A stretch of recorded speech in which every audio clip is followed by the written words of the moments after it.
historical accuracy would have equated more entertainment value as to the art form of filmmaking. Yeah. From a filmmaker's point of view, it was in his best interest to be more historically accurate there. Our age of How they... bronze is collapsing. Are you kidding me?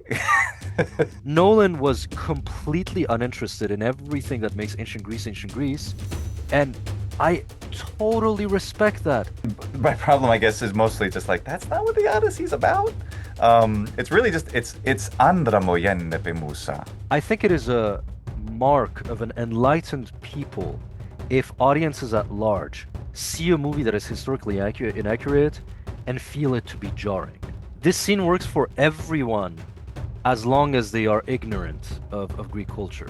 And that is the fundamental problem that I have with the choices of the Odyssey. It's that it rewards ignorance. There's this basic contract between storyteller and audience where when you decide to set it, if you decide to call it the Odyssey, people will expect something related to it. My extremist viewpoint on how the Odyssey and Iliad should be depicted. Something so vacuous, a vacuum left by the gods who are not there at all. You know, I saw a lot of people talk about, wow, there's Epirus, polyphony, vocal polyphony in the movie. It's like there for like 30 seconds, maybe. You know, there's a scene in the movie which baffled me. It's the most baffling scene in the movie. And most of my gripes with the movie that made me not enjoy it are mostly down to Farya, hi, welcome. hello.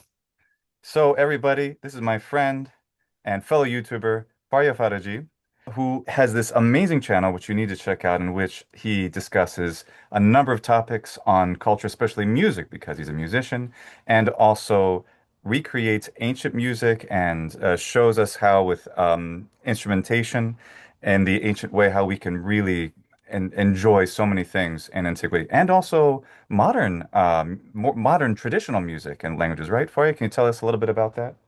Yeah, sure. I mean, my work would be best described as that of a musicologist and specifically ethnomusicologist. So I'm interested in the diverse world traditions from centuries past. To the best of our ability, we may approximate different forms of ancient music. So I like to try and approximate, based on whatever evidence we have, you know, what ancient Greek music, for example, may have sounded like based on the data that we have. Of course, we could hardly ever call them perfect reconstructions, but it's what we have available and we work with that. I also work with, like you said, modern traditional music and everything. And more than that, although the framework of my channel is primarily music, I think more than that, I like to think of myself as a promoter of the richness that is found in authentic representation of cultures.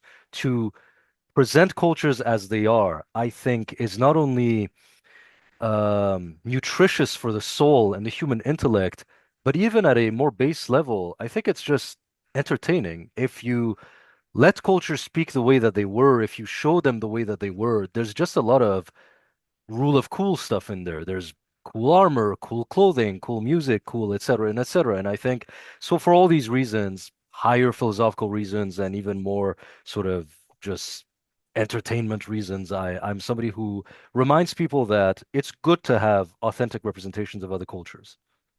Very well said. Boy, yeah, that, and I resonate a lot with that. Um, Especially because it reminds me of how when we learn modern languages, it's easier to understand ancient languages. They're dynamic. You understand traditional modern music, so it's easier to understand ancient traditional music. Yeah, Yeah. definitely. There has to be sometimes we can see that there's a continuity there, for example. So we look at a lot of folk traditions in today's Europe, and we can see that, hey, medieval European music written down still does some of that stuff, or did some of that stuff that we have preserved in Appalachian music, for example, today. Mm. And so there's all these different things that, can give us an insight into the past, and it's just interesting to really dig into the cultural richness that is found in the authenticity of the world's different cultures. Ah, well said.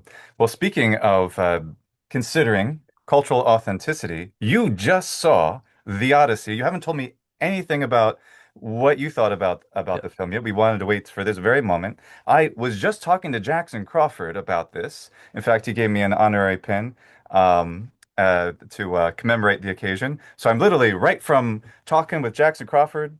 about the Odyssey to talking with you, which is fantastic. Tell us, what did you think of The Odyssey by Christopher Nolan? I think I would be. So I saw your review. I think I'm somewhere in between you and Jackson Crawford. So Jackson Crawford's take on the Odyssey was much more positive. Yours leaned a little more towards the negative. I would say I'm somewhere. I would say between you, based on this video of yours that I've watched. I quite liked it. There's a lot of great things to say about the movie. Obviously you have to remember that I studied film studies, and so there's a part of me, there's a, director, photographer brain of mine, and then there's the historical sort of ethnomusicological brain of mine. And so, if you were to ask me about the IMAX and the cinematography and everything, I have a lot of positive things to say. Overall, I expected to like the film a lot more than I actually did. I like Christopher Nolan's filmography a lot. I think he's a very competent director. And most of my gripes with the movie that made me not enjoy it are mostly down to filmmaking stuff. So, for example, I would say that the main thesis of the movie is that Odysseus's actions led to the collapse of the Bronze Age, but this Bronze Age collapse is talked about but never shown. That's a classic rule in storytelling: show, don't tell. Uh-huh. Right. And so that's really, if I were to go into the reasons why I didn't like the movie, most of them have to do with filmmaking reasons and everything. But I think the reason we are talking here is because I did a video essay recently on the Odyssey where I talked about um, what I think are some of the reasons why Nolan's movie is the way that it is. And, you know, whilst I can critique the movie from that angle, it doesn't necessarily affect my enjoyment of the movie as a piece of entertainment.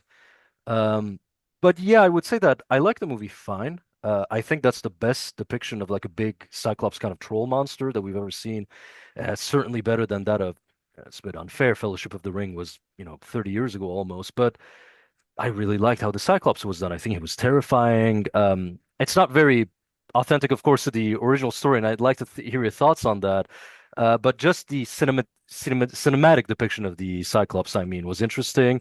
Um, that sequence in Hell that was filmed in Iceland. My God, the cinematography. I have a lot of great things to say about the movie. I think as a piece of filmmaking, it's fine filmmaking. Christopher Nolan's a good director, and I think it's a pretty good. I think Christopher Nolan is the best popcorn film director that there is. That's what I would say. He's not actually as artsy and as uh grand as a filmmaker as a lot of people think him to be. He's the artsy filmmaker of the mainstream audiences, basically. He's Mm. he's closer to Michael Bay than he is to Tarkovsky, let's say, and I think that Oh, often gets lost. But as far as mainstream film directors go, yeah, I think he did a pretty fine job at doing an entertaining movie.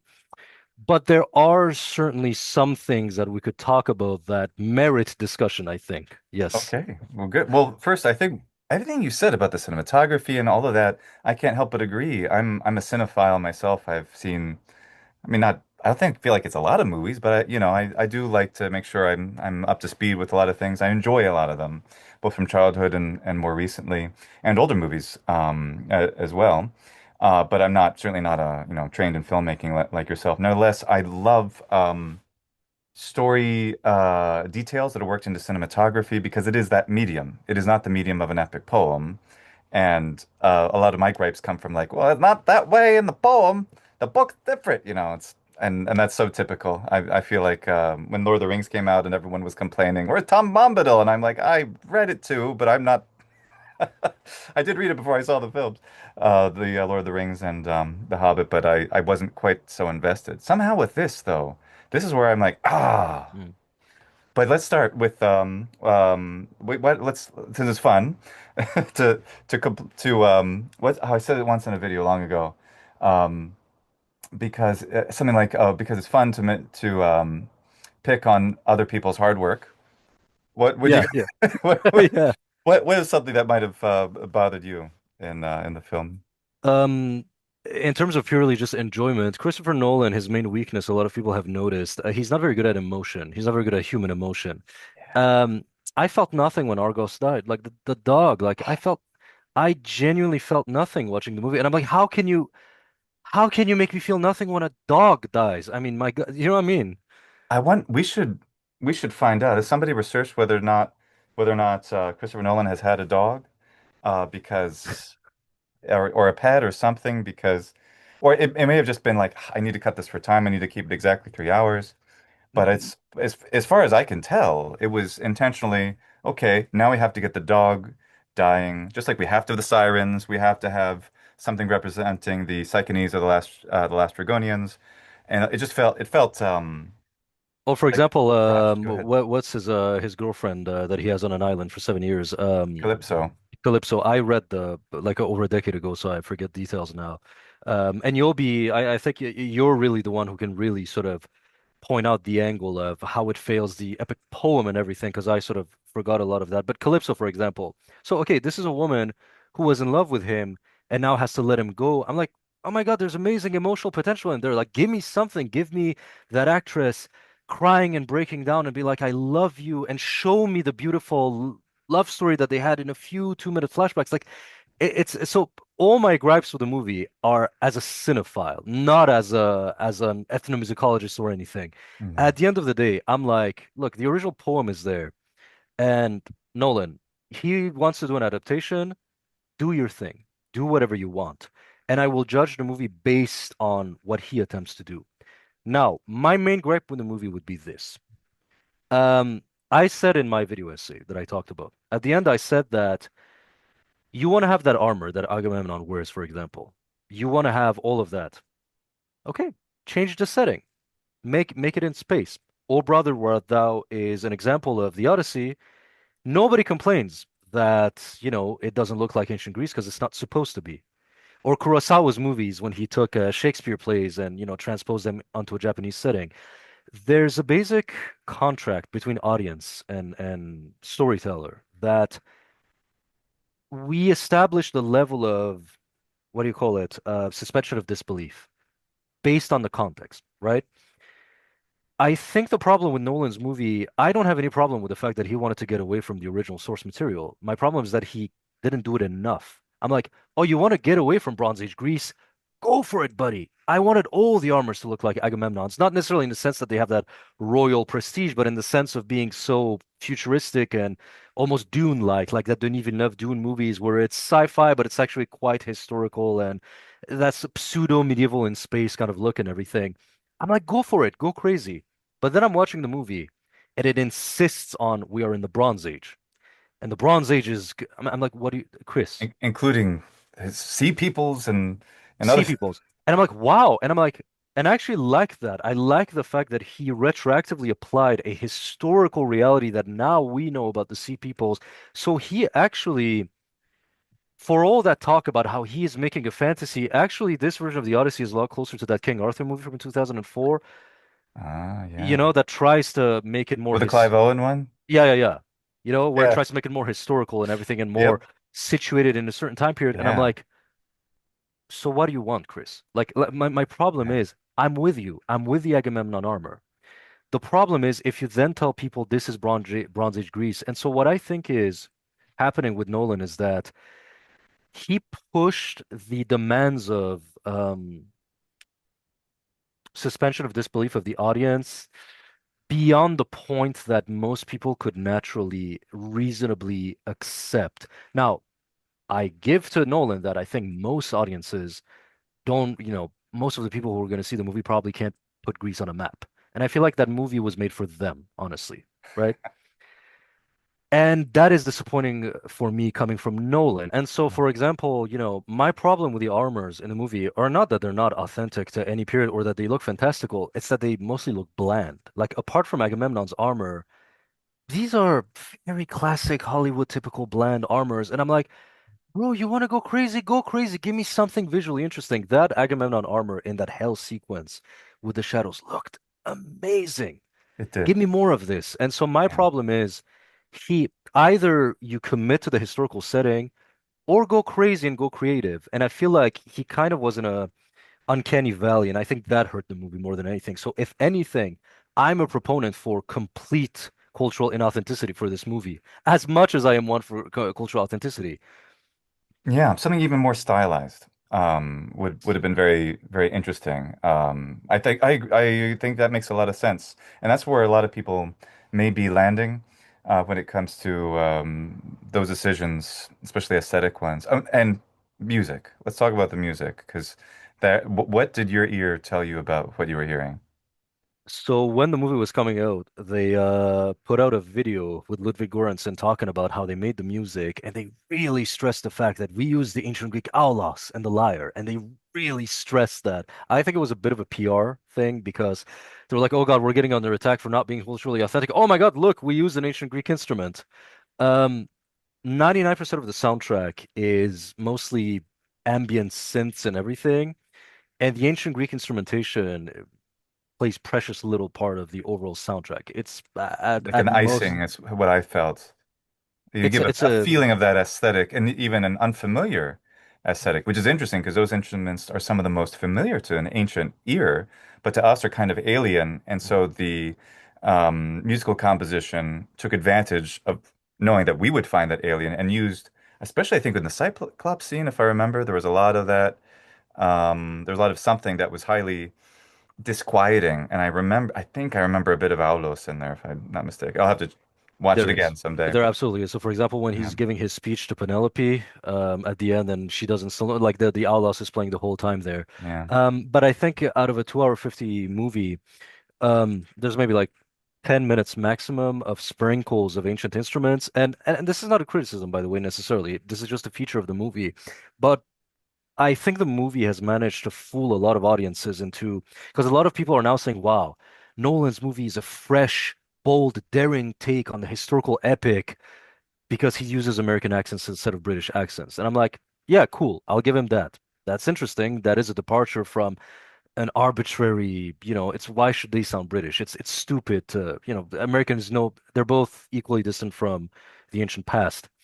But I think, they kind of fooled audiences into thinking that this is a very daring movie in terms of the soundtrack. And they say, we haven't used an orchestra. I'm like, yeah, like Dune didn't either. The Witcher Netflix series, which is awful, did that 7 years ago. Okay, we've been doing that for almost 10 years. That kind of non-orchestral, unusual synth-heavy sound with electronic and an implementation of traditional instruments. The Witcher TV series did that in 2019. For people watching this, type Geralt of Rivia, Netflix Witcher main theme. It's essentially the same components as the Odyssey soundtrack, very unusual, non-orchestral. And so, I saw a lot of people talk about, wow, there's Epirus polyphony, vocal polyphony in the movie. It's like there for like 30 seconds, maybe, Mm. And so, again, I'm not criticizing the movie per se. What I'm saying is, I think it's very sad that a lot of people think that this movie is some daring, when it's the most safe way and generic and kind of bland, typical Hollywood way to render the classics ultimately. And, 10 minutes of Outlast doesn't really change that. Yeah. Yeah, I think that that corresponds something with my own feeling. Someone who's familiar with the poem and really likes and appreciate it. We get these nods. It's probably, I would say it's more than the music as far as how much more we get of the original. But we get these nods to something that I think is mostly the superficial beats. The elements of the story are there, but there's it's not there's more than one theme in the movie that I think contradicts one another. And I think that's because the original has a theme, and that theme is not absent, but it's not very strong. And those various themes. And whereas the theme that Christopher Nolan wanted to do, because he's the only writer, I think, right? He's written and directed by Christopher Nolan, is what it says in the titles. So I assume he's the only writer. It seems like he wanted to make a movie that was how he wanted it to be. That's his vision of it, but barely represented, in my opinion, the themes of the Odyssey, including, I mean, there's so many things that are so weird about the Bronze Age from our perspective. At least, it depends where we come from in the world. There are people in the world, say in the Far East, like Japan and China, where shame in the culture plays such a huge role.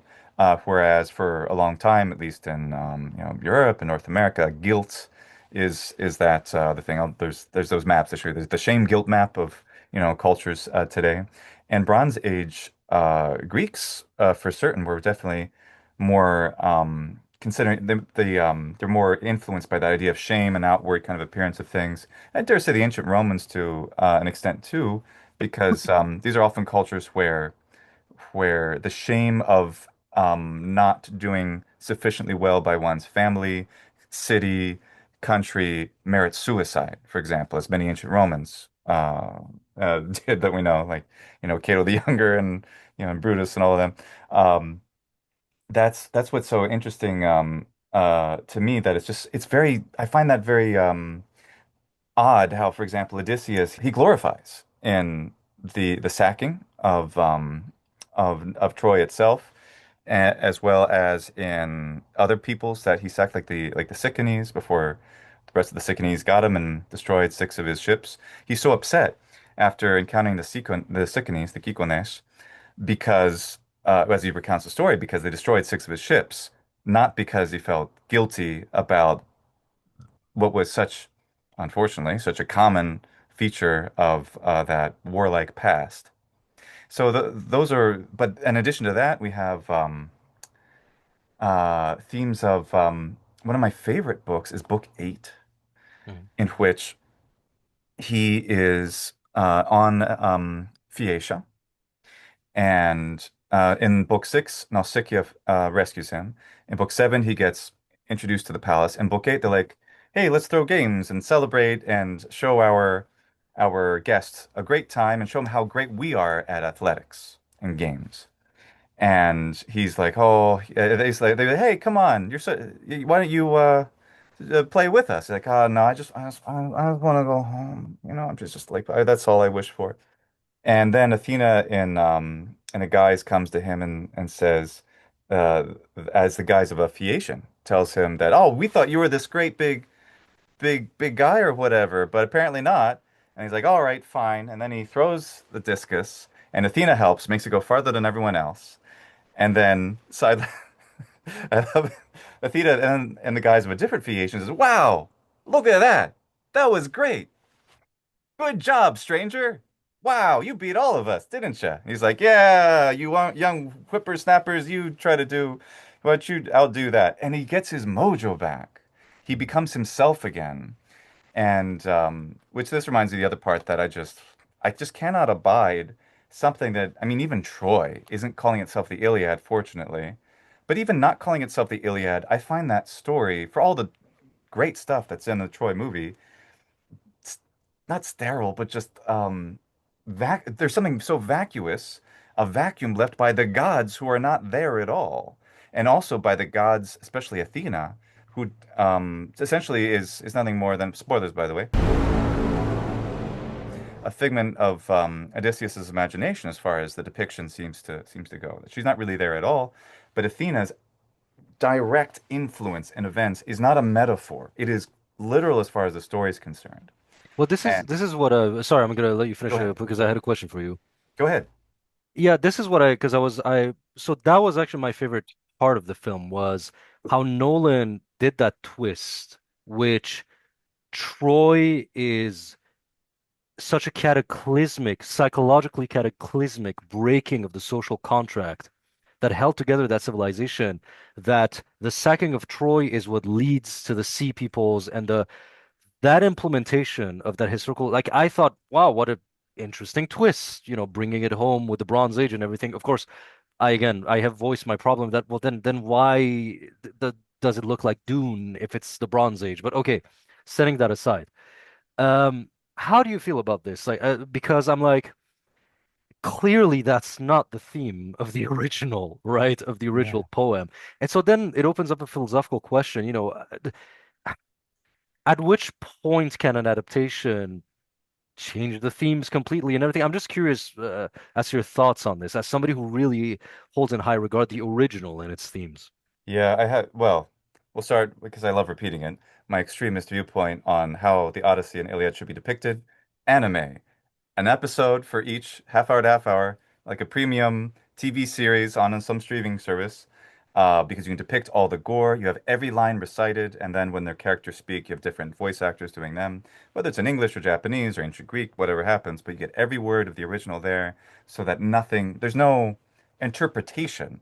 There's no cutting things out because it's a movie and there's not enough time. There's no avoiding showing, 2 whole minutes of the crushing of a hip joint, which is what would be required if you went over line. You're not skipping anything. You get to actually have this is what the work is, and also to have a really competent director of such a series or of a film like that who could bring us into that weird world of the Bronze Age. Not that weird, but where the morality and the criteria for virtue are different even and by the classical Greek period. Um, what was your question? Sorry, I went off on a tangent. Yeah, yeah. How do you feel about that new theme that he introduced, which the whole Oh, the thesis of sea the film, peoples. that the whole thing is that's what the movie's about, that we have, we have to be nice to each other and that whole stuff, right? I mean, that's the Xenia, which was clearly a vital part of the Bronze Age society, and that it was the catalyst. It feels like he didn't go far enough with that. I feel like that about so many of his choices that I loved and hated. I mean, hate is strong, but I really enjoyed the cleverness of something like that, but also felt like, well, we don't, other than seeing Troy fall and seeing the Ithaca get ravaged by the suitors, we don't have other examples. We don't see other cities. We don't have someone, say, in Lord of the Rings, at the end of it, the Two Towers, for example. I think it's Sam. He's narrating. He's trying to say something to Frodo to encourage him and talk about, the Goodness goodness. in And the then we get world. right, and we get this beautiful montage. We see um, the Ents and all the water flowing into Orthanc and everything, and we have this something like that where we get to see some of it happen, even in a 30-second montage, a sense of what's going on. We'd see a bit of Egypt being attacked and things like that, whether they're happening right now in this exact moment or year, or they happen, decades from the time of the movie is not that important, but some sense that would show this collapse. That's exactly my point. Show don't Yeah, tell, right? Because, for totally. example, when Menelaus goes to Sparta, Telemachus goes to Sparta to meet Menelaus, you have no sense that civilization is collapsing. You hear Menelaus say, "Oh, we haven't gotten attacks yet." Like, dude, show the place like, "Oh my God, like there's famine and we've been so much under attack." Show what, because if the whole thesis of the movie is we are told the Bronze Age is collapsing without seeing it, and so I Mm. just want to make this very clear. My criticism of the film here isn't it's not authentic to history. No, it's not authentic to Nolan's own vision. I'm on board with him. I'm like, he tried to do something and I respect that, but I feel like it could have been a little stronger. My take on it was I think you can best appreciate the movie as a Nolan flick because that ending was literally the ending of Oppenheimer. A singular man who created a chain reaction that destroys the entire world and realizes what he did. Boom, boom, boom, music goes loud, zoom in, cut to black. It's literally the ending of Oppenheimer when you think Mm. about it. Yeah. If you look at it from the point of view of the filmography of Christopher Nolan, because there's that shot, for example, flashback shot of Agamemnon going back to, finally returning to his city, and it's the Acrocorinthos and the Peloponnese, and I was like, that's the Dark Knight. There's a shot just like this. Like if you're looking at it as a cinephile of Nolan's filmography, I think it's a much more enjoyable movie than Mm. if you're coming at it from our usual perspective as people interested in history and the classical world and everything. Yeah. But yeah, no, I thought that twist was interesting. At least it gave it something unique, you know, I which wasn't is expecting Sea Peoples. Um, Yeah, yeah, again, I was so excited because for my own part, I'd seen some documentaries and read some things about the idea of for example, Menelaus is in Egypt for years, and there is I'm trying to remember who mentioned it. People who understand the Bronze Age or the Bronze Age collapse much better than myself. Some idea that the Odyssey and the Iliad are connected with the Sea Peoples, perhaps, and in fact, this very raid of the Achaeans is just an act of the Peoples, and that the Menelaus in Egypt is also part and parcel with the actual name Sea Peoples, as the Egyptians named them. Oh, was that the 19th dynasty? Whenever it was. I don't remember. I had to look it up and I already forgot. Anyway, there's a verisimilitude to that which I really liked, but then we don't really it needed more development. But I think the problem is that it wasn't a movie that should have been called maybe, I don't know, something more interesting, but the end of the Bronze Age, for example. And then you could have Odysseus still as the main character, but one like myself, wouldn't be expecting the themes of the Odyssey and important events in the Odyssey to necessarily be there because it'd be more like, "Oh, brother, where art thou?" Or more like Troy, but in a way But that doesn't again, make me laugh you're as much. bringing me back to that sort of original point that I made, which is that there's this basic contract between storyteller and audience where when you decide to set it, if you decide to call it the Odyssey, people will expect something related to it. When you set the movie in ancient Greece, you cannot fault people because a problem that I have is that a lot of the people who really are keen on defending the movie use this, oh, but it's just you have to turn your brain out. You don't have to think about it and everything. And I have a problem with this, okay? There's a scene in the movie which baffled me. It's the most baffling scene in the movie which you talked about with Jackson Crawford too, which is that the Greeks are raiding a village and they are speaking a foreign language with a villager, and that foreign language is modern Greek, and then the foreigner who is not Greek says in Greek, "Are you the sea peoples?" And then these guys say, "No, we are Greeks." So what's happening here is somebody will say, no, you have to turn your brain off. You have to understand Greek here is just a stand-in for a vibe of a foreign language. But it's like, okay, so that decision punishes people who happen to know that it's Greek. The more you know about that culture and civilization, the more it's jarring to you. And that is the fundamental problem that I have with the choices of the Odyssey. It's that it rewards ignorance effectively. Because I can only accept this argument of you have to turn your brain off up to a point. Good art for me manages to be entertaining whilst elevating the human intellect. If in order to enjoy art, you have to turn your brain off to the point where you have to just not think about the fact that this guy's speaking in Greek, do you not like, I'm sorry, now you've gone too far. That's not a reasonable expectation, I feel like. I mean, it also points to something that, I mean, it behooves all of us who study whatever ancient language to learn something about the people who at least inhabit the country today, because they are the caretakers of that land. At the very least, I'm thinking at least of the Egyptians. My very limited understanding of Egyptian culture today is that they feel like they have inherited, in part, that ancient culture, but they also feel connected to their Arab tradition as well. So I don't I think I sing assume that that would work. But then Greeks, of course, say, "Hey," as they told Christopher Nolan in a letter, "We're still here. We didn't disappear." And so to use modern Greek in that what like it could have been anything. It could have been mumbled and inaudible, but it was Oh yeah, clearly modern Greek. it's a why make and I know and the thing is Mm. I don't attribute any ill will. I think just Nolan was just thinking, oh, it's gonna be a cool Easter egg. I don't think Yeah. he like thought about it any further. But the problem that I have with this is this scene works for everyone as long as they are ignorant of Greek culture. Yeah. That's a And effect. That's this is the effectively my point. foundation of Greek culture. So that's like And ooh. it's yeah, it's like from the Greek perspective, I don't it must be, but that's the fundamental problem that I have with the movie, which is that again, I have no problem with change the setting. If you don't set it in ancient Greece and you told us this is a pseudo-historical space fantasy in a, nobody then, you can have as multi-ethnic a casting as you want, you can have do whatever you want, have any armors you want, Yeah. because nobody can then reasonably expect it to resemble ancient Greece. I think, and this is a very important point that I want to make.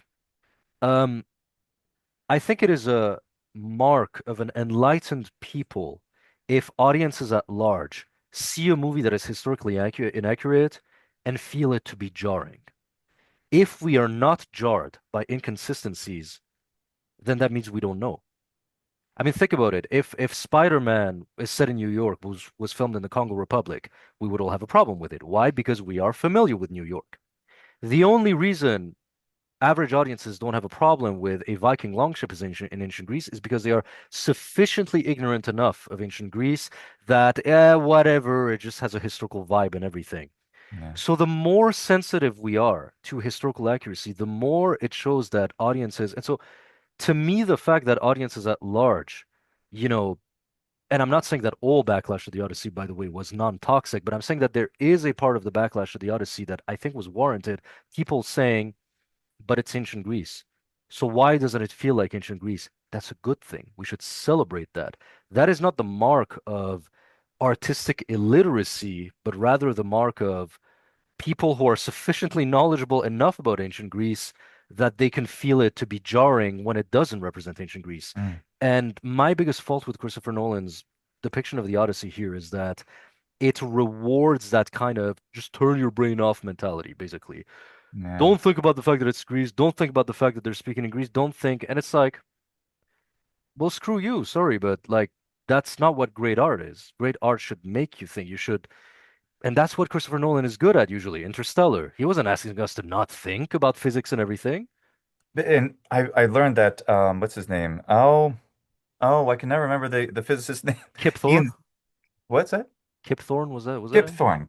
Good for Yes. you, thank you.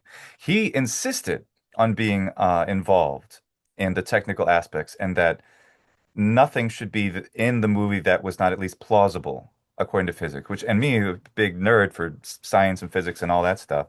I loved Interstellar, and I feel like I'm like the only one of my ancient language friends who actually likes Interstellar because I'm also the space kind of guy, at least for Yeah, yeah, you are. myself, I am. Um, and so seeing all that and understanding, the plausibility of five-dimensional space and a tesseract and all, well, five-dimensional space, a five-dimensional, thing, the tesseract with four dimensions of space and one of time, and being able to see time. It's just this stuff that's hypothetical and seeing it realized in this beautiful way. And I learned too that in that tesseract, it was mostly practical Yeah, that blew my effects. mind. That blew my It mind. it wasn't CGI a lot of it. I mean, they enhanced it obviously, but Yeah. still crazy stuff and a beautiful visual language, a cinematic language to depict these weird physics things. So I loved that, and I feel like I got the film, and I wasn't bothered by hardly anything in it that I couldn't just accept for the sake of the movie. Whereas I didn't feel that way at all with this stuff in the Odyssey.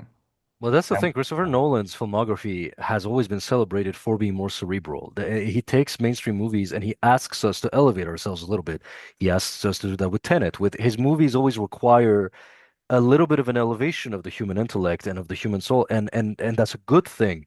And so I find it very strange that with the Odyssey, suddenly he asks us to just go for this very unthinking, uncritical kind of, just don't think about it. And again, um, if I, you I, were, sorry, I'm you were sorry. gonna say. No, no, you said if Well, I was gonna finish it. So if a Spider-Man movie is set in New York, but the village, but it's shot in the Congo Republic, and you're okay with that, there's a problem with you. Okay, you shouldn't be okay with that because you are sufficiently familiar enough. So for a people to, when people say this looks like Scotland, this doesn't look like the Aegean, that's a good thing. That means that we are an audience of people who at least know where things are on a effing map. And to mock this as, oh, you're just being artistically illiterate. I'm sorry, no. Artistic literacy is the ability to say, yeah, set it in another setting. And so I celebrate that reflex that audiences have actually of saying, but this doesn't look like the Aegean. Because the people who are completely uncritical about that and don't mind that just a little bit are people who literally have no idea what the Aegean even looks like. That's a lack of general culture. I That's not a learned good that thing. some of it was filmed in the Aegean, some in Italy, and some in Greece. A lot of it was there was the Yeah, Acrocorinthos, there was right. Methoni in a lot of it was filmed in Greece, by the way, Yeah, which is great and but it didn't look obvious. like the Aegean. What can you explain that cinematically? Oh, it's the okay. So IMAX film reels have a bit of a washed out quality to them. First Oh, off, there's just this kind of they're great for how can I explain? They have a lot of resolution and texture, obviously the highest resolution that any image format yeah, on Earth has like nowadays. 70 millimeter. Massive. Yeah. But they do have a little bit of a washed out kind of quality to them. And Christopher Nolan's style generally tends to be desaturated and colorless and everything. And so inevitably, it doesn't look like the Aegean because the coloring and everything doesn't bring out those natural hues that are found in the Aegean, hence the reason why. It was, yeah, and I just like to bring it up. The beginning of Universal logo had more bronze than the rest of the movie. It And was also more colorful than the rest of the movie. the syncope logo too. They actually like made it Yeah. bronzy and everything. And again, I'm Oh like, man. and I was like, what the hell are you trying to do, Chris? Like, do you want their armors to look like modern Kevlar or not? Because you can't give me his syncope logo in bronze at the beginning, indicate, oh, we're in the Bronze Age, it's historical, and then have modern Kevlar looking armor. I'm just expecting a little bit of consistency. So Mm, that's my problem. It's this, I think, uncanny valley of, well, I want it to be set in ancient Greece, but I kind of want it to be timeless. But it's the Bronze Age, but I want it to be timeless. And it's like, okay, I get it. He wanted to make a statement on our modern society and how we are heading towards the fall of our Western civilization yeah. and everything. And that's why Menelaus, when he's hunting, it looks like goddamn modern Kevlar that Montreal policemen wear. Fine, I get that, but then don't set it in ancient Greece because there's a basic contract with the audience that when you set it in ancient Greece, people will naturally expect it to look like ancient Greece. I think it's just reasonable, that contract. And he didn't respect that contract, I feel. Yeah. Yeah, and I think that's I mean it's a lot of geopolitical scientists have been commenting on how globalization is ending and and what stuff going on in the world may be related to that. Not to go into any more detail than that, but that's the point he's trying to make in the film. And whether someone feels that sentiment or not, it's, I think, worthy to do on film. And my problem, I guess, is mostly just like that's not what the Odyssey's about. It's really just it's andra moyenne pemusa, not not what's a good way to say this? I can't do it in meter, but collapse of the Bronze Age, moyenne pemusa, instead of andra, a man, about this dude called Odysseus and his family members, his son, his wife, his hetairoi, his companions. It's about it's about him and all and Athena. Like Athena's almost the second casting in the poem practically. That's what I suppose that's one place. Hey, I want to ask you, why do you think when Christopher Nolan has been so interested in representing authenticity and in ha having us think, and if we, for example, if someone doesn't really understand complicated physics, one could probably enjoy Interstellar a lot, and I think that's true of most people. But in this, it's he's expecting us, like you're saying, perhaps to turn our brains off more. Why the discrepancy here? Why is he so Why? interested in authenticity in other fields and then suddenly when it comes to Yeah, history, in the field of historical reenactment, you will find people who will, research a textile for the clothing, and they have to find the exact texture, and then no, the brooch was here and everything. And then those very same people, when they're playing like medieval music and Renaissance fairs, it's just modern music with chords and everything, and they don't even bother. And I'm like, but that's not historically accurate. Like, who cares? The answer is simple. I think we as human beings, a lot of us often are selective in what we deem important when it comes to authenticity. He certainly cared about historical authenticity when it came to Oppenheimer for the most part. I mean, as far as I know, it didn't take too many liberties with the 40s or whenever the movie was set. We had the just 40s. the explosion. Man, that would have helped a lot. That That bothered gas, me as that someone little who's gas interested in physics. explosion. A little like bloop. It's like, oh man, that's not what it looked like.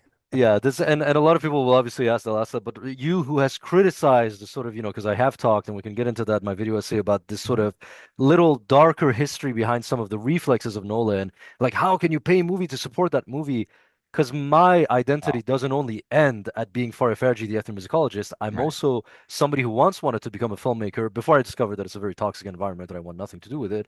But I still admire the art and everything. And here's a guy wants to film with IMAX cameras, who doesn't use CGI and everything. And my take on Oppenheimer is that explosion was ass. But he but but god damn it, he tried to make it with practical effects and Yeah, I'm gonna I mean. that's right. And the same thing with the Viking ship is as I've heard some people commenting tell me it was available. It worked. It was seaworthy and transatlantic seaworthy, so it could do what he wanted in those great big waves we saw were entirely real. And that looked pretty dangerous to be in Oh my and God, I nauseating, I bet. completely I absolutely applaud the fact that he used real ships. My only gripe is, come on, it's Christopher Nolan. If he wanted to have a trireme or a Bronze Age ship build that was Yeah. seaworthy. He could have. You think he could have, right? Of He could even hire course, some of the same rowers and just trans had that skill transfer there. he I absolutely could have. yeah. He just does not care about authenticity when it comes to the historical aspect, which once again, fine, but then don't set it in ancient Greece.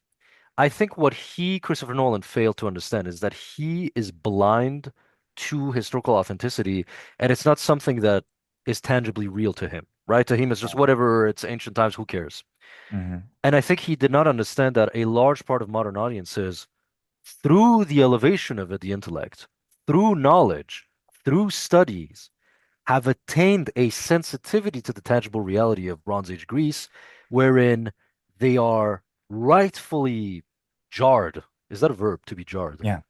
Jarred by having Viking ships in the Bronze Age. Yeah. And I think he underestimated how not so stupid modern audiences are starting to be, because I'm actually an optimist. I genuinely think that for all of its ills, the internet and YouTube education and everything and content like yours and mine, I genuinely believe that modern audiences today are more, at least superficially historically literate, at least in terms of material culture, than they were 20 years ago. I genuinely Absolutely. believe this. Absolutely. And I think it's good that people went, why Viking ships? Yes. I'm sorry, I'm repeating that point over and over I again, like it. That's a good but point. it's very important to so I respect the fact that he used real ships. But yeah, I just think that he does not view he is just so, to him, ancient history is just such a vague mush and vibe that's intangible that he didn't really feel jarred by it, essentially. Is Yeah. Yeah, that's my impression. I was thinking too, about how ancient Greek art and Roman art, whether it's the frescoes in Pompeii or on the vases, or really ancient, I think, I'm trying to remember the names. I should educate myself on the different types of pre-classical, different stages of pre-classical pottery because they're fascinating. Yeah, But usually we see men depicted as black or very dark in color, and women as white or light in color. super light. Yeah, Yeah.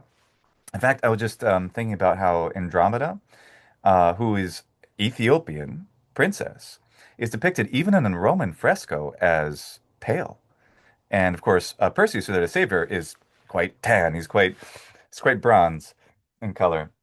yeah. The And idea, obviously, it's very obvious. The idea was men have to work outside and everything, and it's the Aegean, and so you have to be tan and so to have extremely dark tan skin. Was that? Isn't there a part where Odysseus is rendered younger through some magic and his skin darkens again?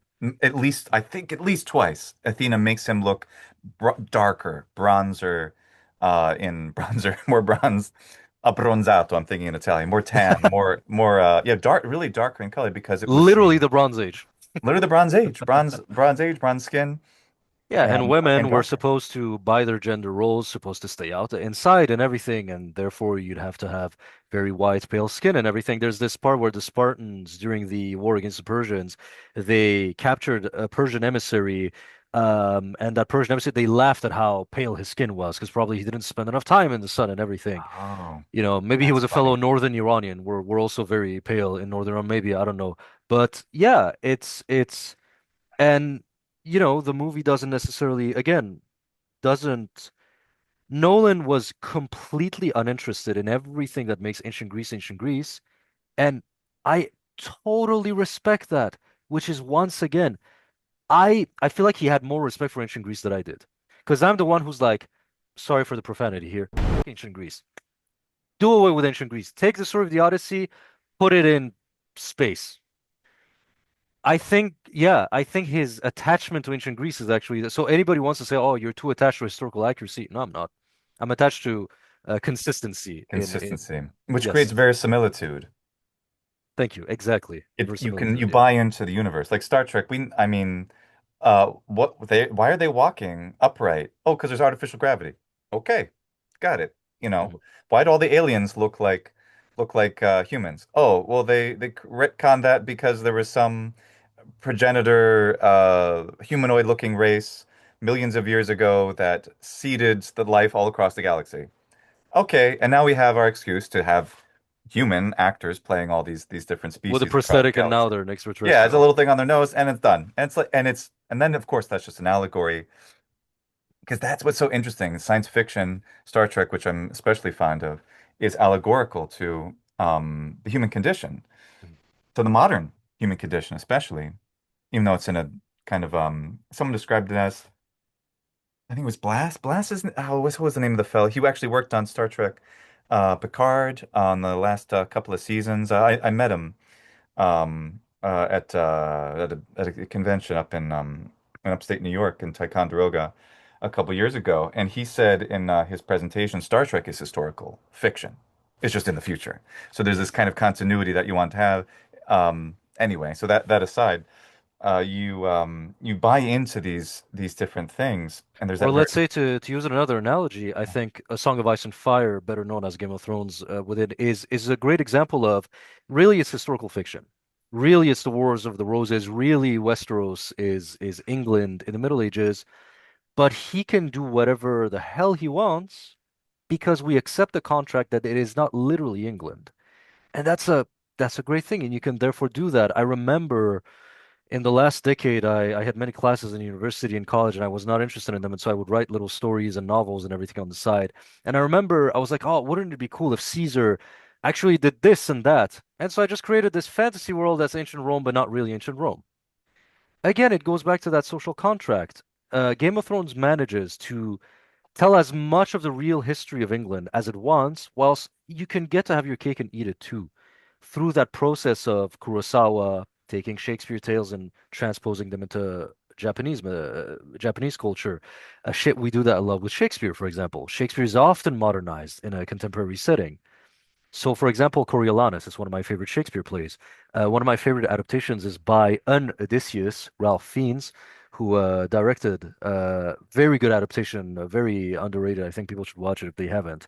the And he return. takes the story of Coriolanus, ancient Rome and everything, and it's like set in like pseudo-Balkanic country with AK-47s and everything. And at that point, I'm not like, oh, where's the this Roman set? That would be silly because we accept that basic contract. I think it would have been a Yeah, very simple. Christopher Nolan could have gotten everything he wanted without any of that backlash, and I think yeah, he did a disservice, most of all to himself and to the reception of his movie, which I think is a shame. yeah. I agree, and I was thinking of taking it farther. Like with casting, if maybe not this movie or but something like it, especially if it's something derived from legend or epic, if you have a cast where every man has a very dark skin color from all over the world and every actress has a very light skin color, that would be an interesting kind of depiction of what you see in the artwork. I don't know if that would work practically or for casting, but that would be something that's even more out of the artwork, and it would be this almost pseudo-realistic depiction of what we see in the artwork. And I would have found that very, very interesting. And however, I'd also like to add that I strongly feel that as much as I'm sure, know you feel about ancient music, ancient cultures and languages are for everybody. They're for everybody all around the world. 100%. But they do come from a specific place. And I think, like you, there's a certain, if we want to represent them with a nod to historical accuracy, as I think Christopher Nolan was nodding in that direction, but then he didn't go far enough because he wanted to go in some other more surrealistic directions. And And he it's come, nodded at that, but not enough either. but not enough. Yeah, it would. So I think he landed right in the uncanny valley in some areas, like you said. And it could have been. And which way would you have gone? Give it like say you get to do the reshoot of the Odyssey. You get a similar runtime. You can we can make it up as we go along. I'm the producer now. Christopher Nolan has to do what I say, but you are the guy who's come in to tell us and Christopher Nolan what to do. What would you do to change it? Which direction would you go, first So of to all? be sure, are you talking about reshooting Christopher Nolan's vision is established and reshooting that, or are you talking about how I would have liked to do Well, the yeah, Odyssey? maybe edits to it. I guess I don't think we shouldn't change the cast or but Yeah. we could alter certain things that are aesthetic, like Oh, costumes, music for sure. We could change some scenes. We could reshoot some scenes. honestly, I would have done something very simple. First off, Christopher Nolan is a very dear friend of Denis Villeneuve, fellow Québécois who made Dune. Yeah. Uh, you cannot say this movie is not influenced by Dune. It's very clearly influenced by Dune. That to me is exceedingly clear. Clearly, to respect Nolan's vision, I would have kept literally everything the same. Just added a few lines of dialogue that make it clear that, oh, actually, we're like in a pseudo-historical spacefaring Mhm. civilization, and literally not change anything else. That Ah, is how generous I'm being. Genuinely, I yeah. think you could have had have a, and yeah, have them sail the seas. They're stranded on a planet or whatever, and it's that kind of 80s space fantasy kind of thing. I think just a few tweaks, a time of apparent magic, a long time ago in a galaxy far, far away, like that text at the beginning. That to me, nobody would have complained about Agamemnon's armor had it been a space fantasy.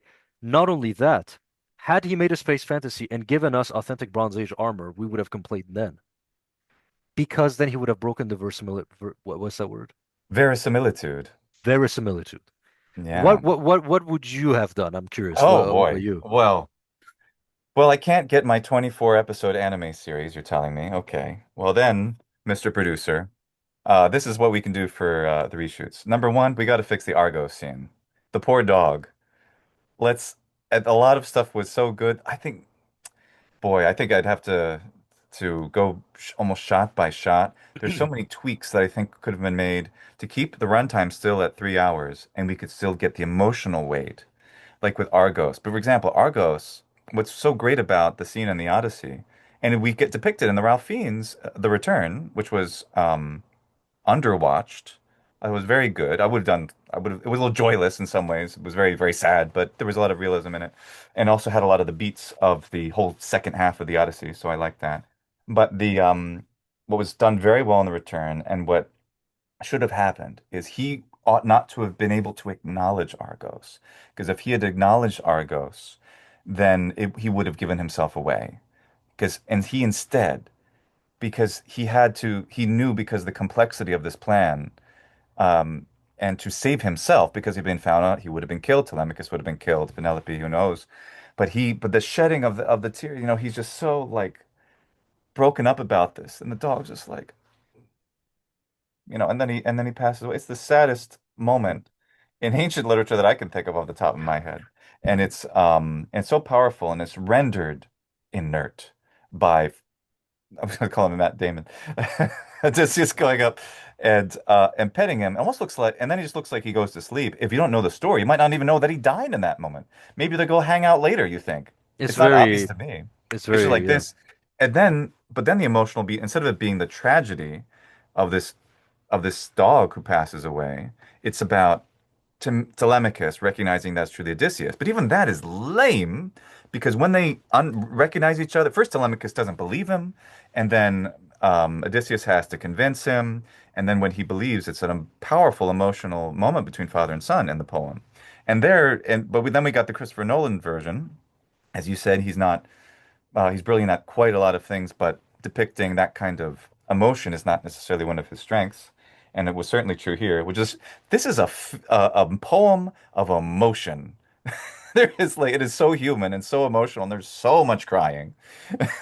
Well, this ties back to a point which I think we're heading towards eventually. And you mentioned that in your discussion with Crawford, which you said that you talked about the fact that when you travel to Italy and the Mediterranean and everything, you saw that the idea of masculinity there is Yeah, actually to cry. I was watching yeah. a Turkish TV series and the protagonist is crying every damn episode. And every season of a Turkish TV series is 100 episodes of 3 hours, by the way. It's a lot of crying, okay? They have Wow. big, yeah, yeah.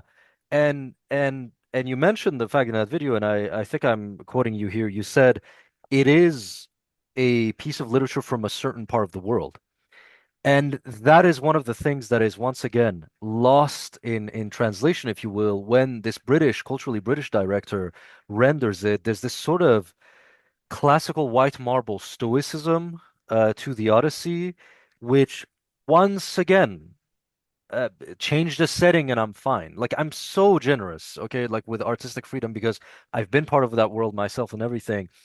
But I think that is one of the most profoundly, I think it's like if you know anything about Greeks or Mediterraneans, like they wouldn't act like they wouldn't be so stoic and everything. These people are loud and they're emotive and and he's crying every goddamn page in the Odyssey. For Tears of joy, tears of sadness. I said a few years ago, I don't know if it was in private or on video, but I told you that my only gripe with HBO's Rome was that their Senate scenes are very, oh yes, we are voting for the motion. It was very like British, and I was like, no, it should be like the Italian Parliament. Like it should be more of Oh, this. majestà de Dio. Yeah, I'm certain that Caesar would have been like, you too, Bruta. Hey, like I just, Yeah.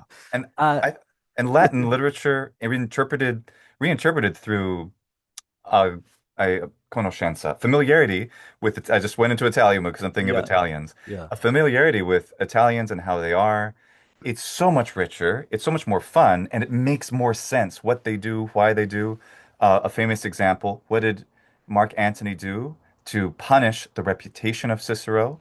Not only cutting off his head and putting him in the rostrum, but his hands and nailing them to the Senate door because Italians, for thousands of years, have spoken with their hands. And not only Italians, but other Mediterraneans. Yeah, but that thing goes back to a long tradition of rhetoric, and we know that hand gestures were central to the rhetoric of ancient Rome and everything. Very well depicted, by the way, in the HBO Rome series, where they do these sort of. There's that shot where Varenus, he tries and he's very stiff and everything. Um, And or he has a lovely quote when he's running for candidacy of some local government something or other, and he says, "I know I have a Gaulish look about me, son, but I've born in the sub and raised in Suburra just like yourself, or whatever." see, Because it's they do look Gaulish, because they that's a all are very British and they're not played by Italians, which has always bothered me. It bothers me about the original Gladiator. For all the strengths that Rome HBO and the original Gladiator, but not the second movie, have in the evocativeness of their storytelling, the non italic look of the Romans, or not looking like they're Spanish, give me something. But no, we get, and I love that actor, what's his name? Rest in peace, the guy who played Titus Pullo. yes. But I is there a more British looking guy on the planet? It was it does not look Roman to me. See, That bothers me. at least with HBO's Rome, I like that they pointed to a very real historical reality is that there have always been blonde, blind minorities in the Mediterranean, and they were always coded as foreign and barbarian and northern looking. That was genius for me when they say that, yeah, Vorenus, there were Romans who looked like him, there were minority. Augustus was blonde, it wasn't up there, but they were Menelaus was redheaded. Menelaus was redheaded, and of course in the Iliad those traits are given to them because of how unusual and rare they are, right? So like, Right. oh, they're xanthos and they're blonde because it's whoa, it was so exotic to them, and so these, mythological characters, and they're coded as exotic, as foreign. At least HBO's Rome pays lip service to that, which isn't bad. Now, the only Jesus movie I can watch is The Passion of the Christ. Brilliant movie. Say whatever you want about Mel Gibson. I think he's a brilliant director. And The Passion of the Christ, I don't care where those like Jim Caviezel, he's American, okay, but he looks Near Eastern. Okay. The guy's naturally tan, he has dark hair.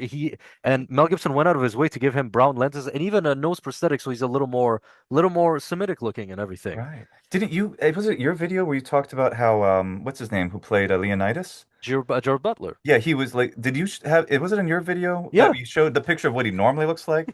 And then look at him like this, and he looked Yeah. quite, like, he looked Uh, passably He Peloponnese. he looks like he sells, souvlaki, like in Corinthos or something. He's Yeah. like and and and so I don't necessarily okay, so here's the thing. The optimal thing would be to have Greeks playing Greeks and everything. But as long I don't care if all the cast is American, as long as at least they pass for like Kit Harington from Game of Thrones. It's dark. He can pass for an Italian Mediterranean. Where he has like the classic curly hair that those classical statues have. Like I don't necessarily. I'm not that picky necessarily that. But when it's set in ancient Greece and there's like the guy mentor, he's like this Viking looking guy. And then these sub-Saharan Africans, and then these Indians and everything, and nobody looks Mediterranean. Once again, if you're setting it in ancient Greece, I'm sorry, I have the right to be like a little jarring. Yeah. Actually, could you and I recommend everybody go see your video about this cultural aspect. What was the title of the video again? The Western view of ancient Greece, Yeah. of Greek culture, sorry. Of Greek culture, and it's so the way you construct the argument is so worth everybody's time, I think. And I think it's probably the video that everybody out there should see, which is yours about this, because it really clarified a lot for me. But in 2 minutes, good, or as long as you want, could you summarize this whole, like, I think I have a sort of a map in my head that you drew for me from Greece, and I have these arrows, and then we have two of them coming out of England, Mm, the mm. UK. What would you please summarize that amazing argument you Okay, made? so my argument is this. There is a historical reality that is categorically true, which is that 2,500 years ago, a civilization emerged in the Eastern Mediterranean called Ancient Greek civilization. It laid foundations, and because of its soft cultural power and sometimes military power, it became foundational to many later civilizations. It is a foundation of Western civilization. It is a foundation of the Islamic societies of the Middle Ages as we know them. Virtually everybody in their radius of influence is an heir to that civilization. However, in the Western world, starting from the 1800s, we have begun to conflate how we have inherited aspects of ancient Greek civilization and how we are heirs to it with itself being a Western culture. So the quote that I use in the movie is, it wasn't enough for 1800s Northwestern Europeans to recognize that they inherited ancient Greek civilization. They needed ancient Greek civilization to be them.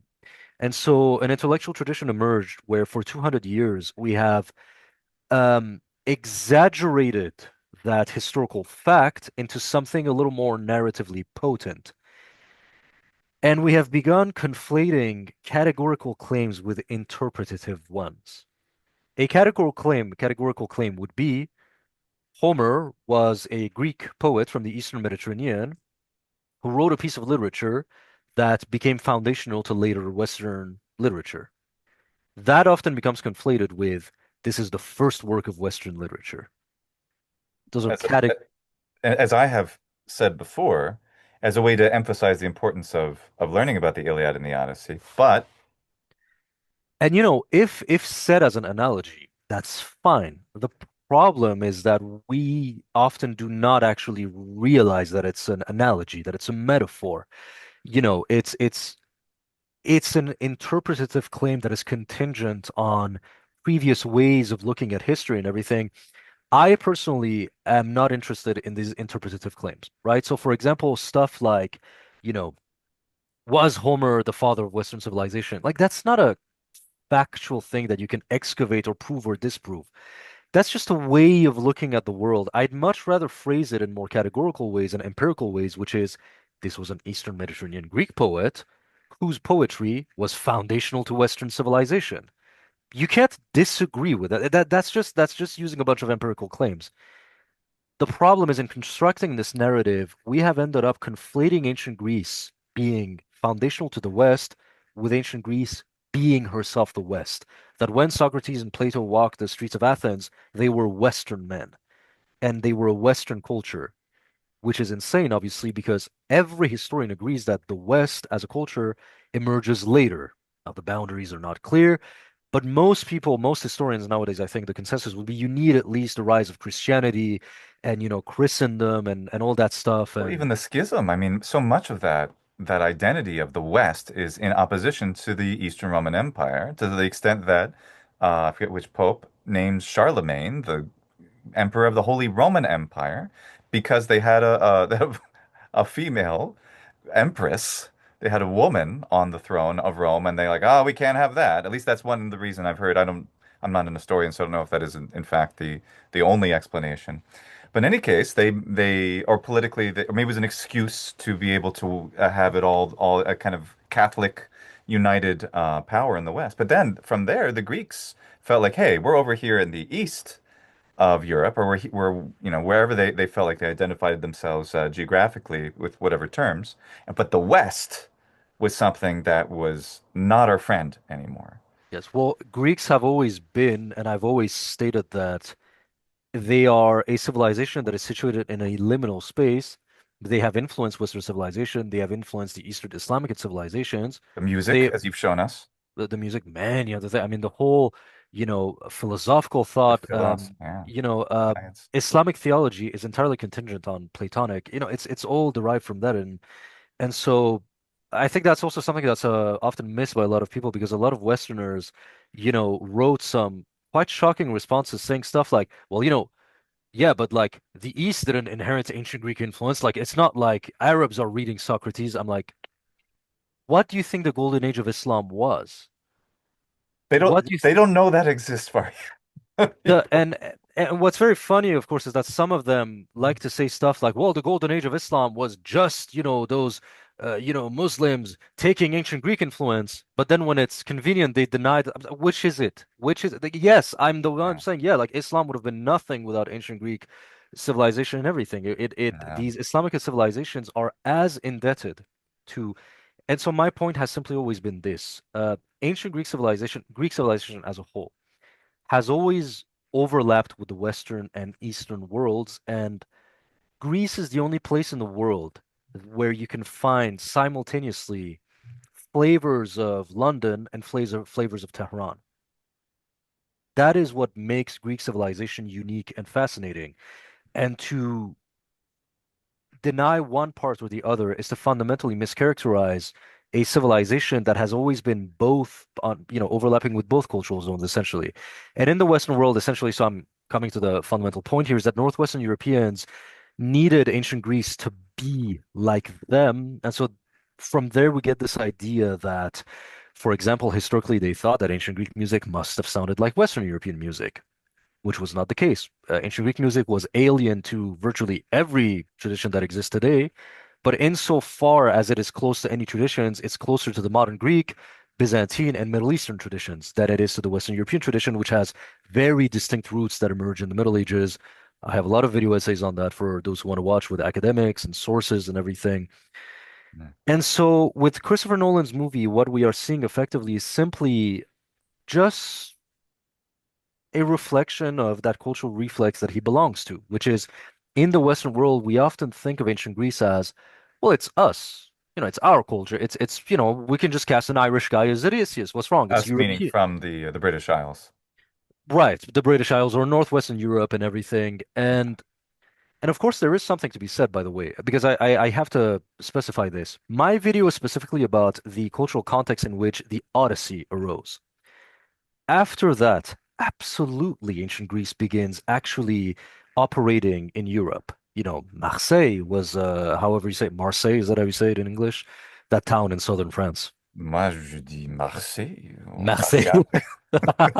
Although you have a very European French way of Ouais, pronouncing ouais, things. ouais, ouais. Oh, it's mostly from Lumière in Beauty and Okay, the yeah. Beast.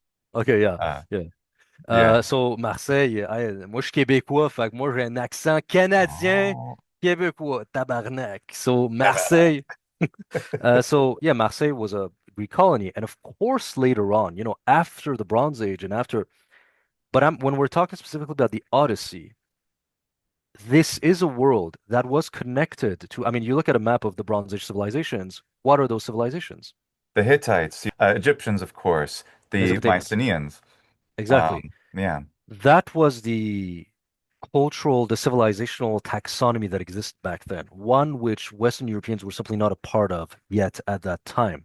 And so I think the Odyssey, and this is not my opinion, by the way, this is just standard history 101 as espoused by everybody in the field, which is simply that when we're looking at the Odyssey, we should not view it as the first work of Western literature. We should view it as a piece of Eastern Mediterranean literature that is taxonomically related to the Epic of Gilgamesh and those epic poetry traditions recited on the lyre.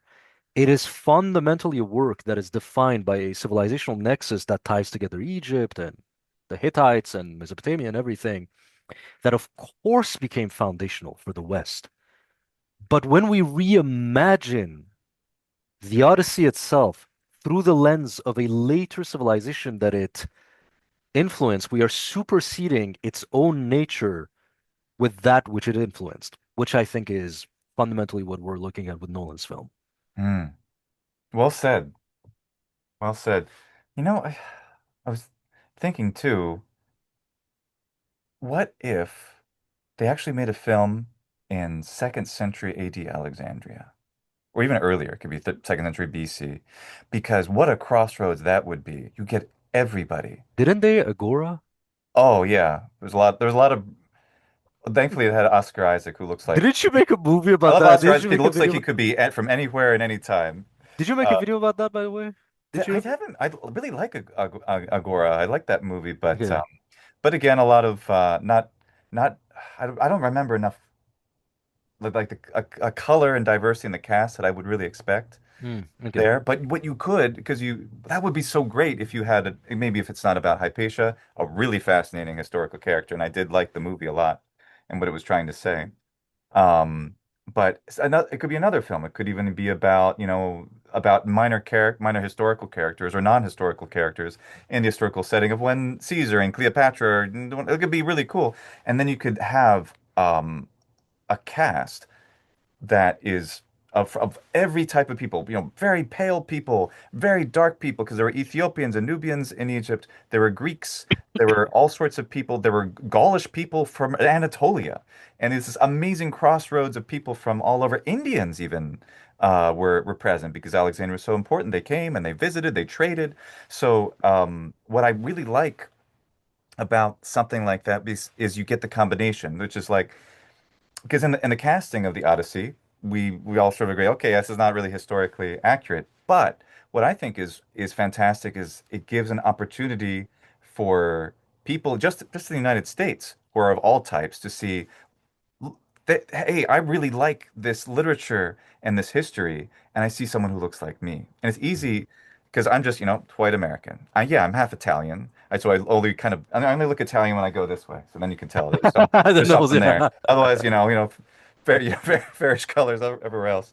Um, so it's so easy for me to be like to just like not even think about it, but then like Russell Crowe, New Zealand or Australian, whatever he's decided to be, is not very, does not look like he's a Spaniard very much to me, much less Italic or whatever.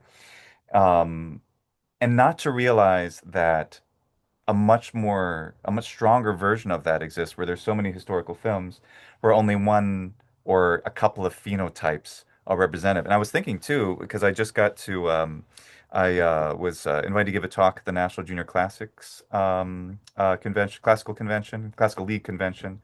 That was in Indianapolis, and I was floored too by every type of American as high school students were there. I heard they did competitions, including the performance of speeches of Cicero and a recitation of one of Pliny's letters that were totally memorized by freshmen. And they, again, from every ethnicity in the country, and they love Latin and they love ancient Greek, and they're all doing it. And I was especially amazed by one freshman. Her name was Avantika, if I remember right. And if I'm and I actually didn't ask her ethnicity, but based on her name, perhaps from family from the subcontinent Yeah, Sri of Asia. Lanka, India, something like that. Yeah, Yeah. yeah, I would guess. I didn't specifically ask, but I'm like, this is amazing. These languages and these cultures should be for everybody. So maybe we can find a combination where we have the representation of the historical authenticity to some degree, some nod towards that, and have something that encourages people to say, this film, this genre, this study is for me, and it as it is for anybody else. That's what I want because I really believe these studies, the ancient music, the ancient cultures, the ancient language, the ancient history, is something that everybody can benefit from studying and learning about and enjoying.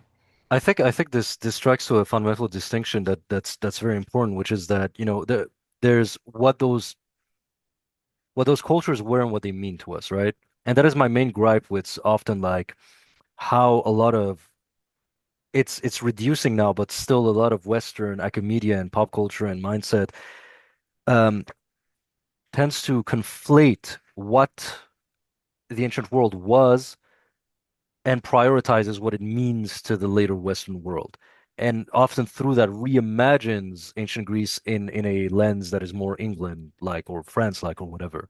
Yeah. A good example for that, for example, it's the process is generally this sort of this delocalization of ancient Greece, right? The fact that we just refer to them as the classics, like that just to me is very telling. Like it's what do you mean? Like Eastern Mediterranean culture, it's just the classics. And just suddenly, once you do that enough, it creates this air of ooh, and Yeah. I think of course they're for everybody. Everybody can enjoy them and everything. But here's the thing, I gave an example to somebody. I said to somebody, I am, through my cultural identity, I'm French Canadian. I grew up in Quebec, I'm French Canadian. I identify as French Canadian. If I make a movie set during the colonization of New France, I'm not going to cast anybody who looks like me. Of course, I'm not. Normans, the people who colonized New France didn't look like me. I will go out of my way to discriminate and not have people who look like me. The same way I am on record saying, when I see a movie about Scandinavians, I don't want to watch a single person who looks like me. The same way I had to turn off Gods of Egypt and Exodus and everything because Christian Bale is playing Moses, right? And so Exactly. exactly. And so the thing is, I think it's perfectly possible for these cultures to be for everybody whilst, maintaining the realism that, but they were something and they weren't everybody also at the same time. And so Alexandria is a good example. We can obviously have like that melting pot and everything. Rome probably at a certain point in time probably would have been more of a melting pot and everything. Um, but I think we also have to be sensible to the fact that, I think we can very quickly fall into removing the specificity of some culture because if we render everything multi-ethnic then then everything is just a mush that's bland without any what I mean without any flavor to it. Like that would be a shame. I mean, and I think so we have to be careful about this obviously, but we should welcome every and and that's the thing, for example, this idea that these civilizations are for everybody. Very often I deal with some people, who come from a Western perspective who feel like I, as a Middle Easterner, am like completely foreign to ancient Greece and I have nothing to do with it. And like we are the inheritors of who are you? And they think we literally don't know who Socrates is, right? When the Middle Eastern Islamic societies were Yeah. translating and preserving those works and everything, Yeah. long before the Europeans often rediscovered those works, by the way. Thanks to the Arabic, excuse me, Partially, yeah, a lot of the Arab translations, translations. of course, There are works that we have only in Arabic that were lost in Greek yes, and a Latin. lot of it was due to these. A lot of it also was due to the Byzantines preserving it and everything. It wasn't Mhm. just the Arabs, obviously, but they also played a massive part in that. And so there is a bit of a reflex of that, oh, this is not for you, this is for the West, which is kind of crazy, you know? Yeah. But ultimately, I am interested in who were they? And I think that's what often gets lost. I think with ancient Greece is a unique position where it is possibly the only culture in the Western world that is seen primarily through the lens of what it means to us rather than what it was. So if you ask people to talk about the Scandinavians or the Gauls, well, they were these people, they did this, they did that, right? I don't know, who was this Arthur de Troyes, for example. He was a French medieval author.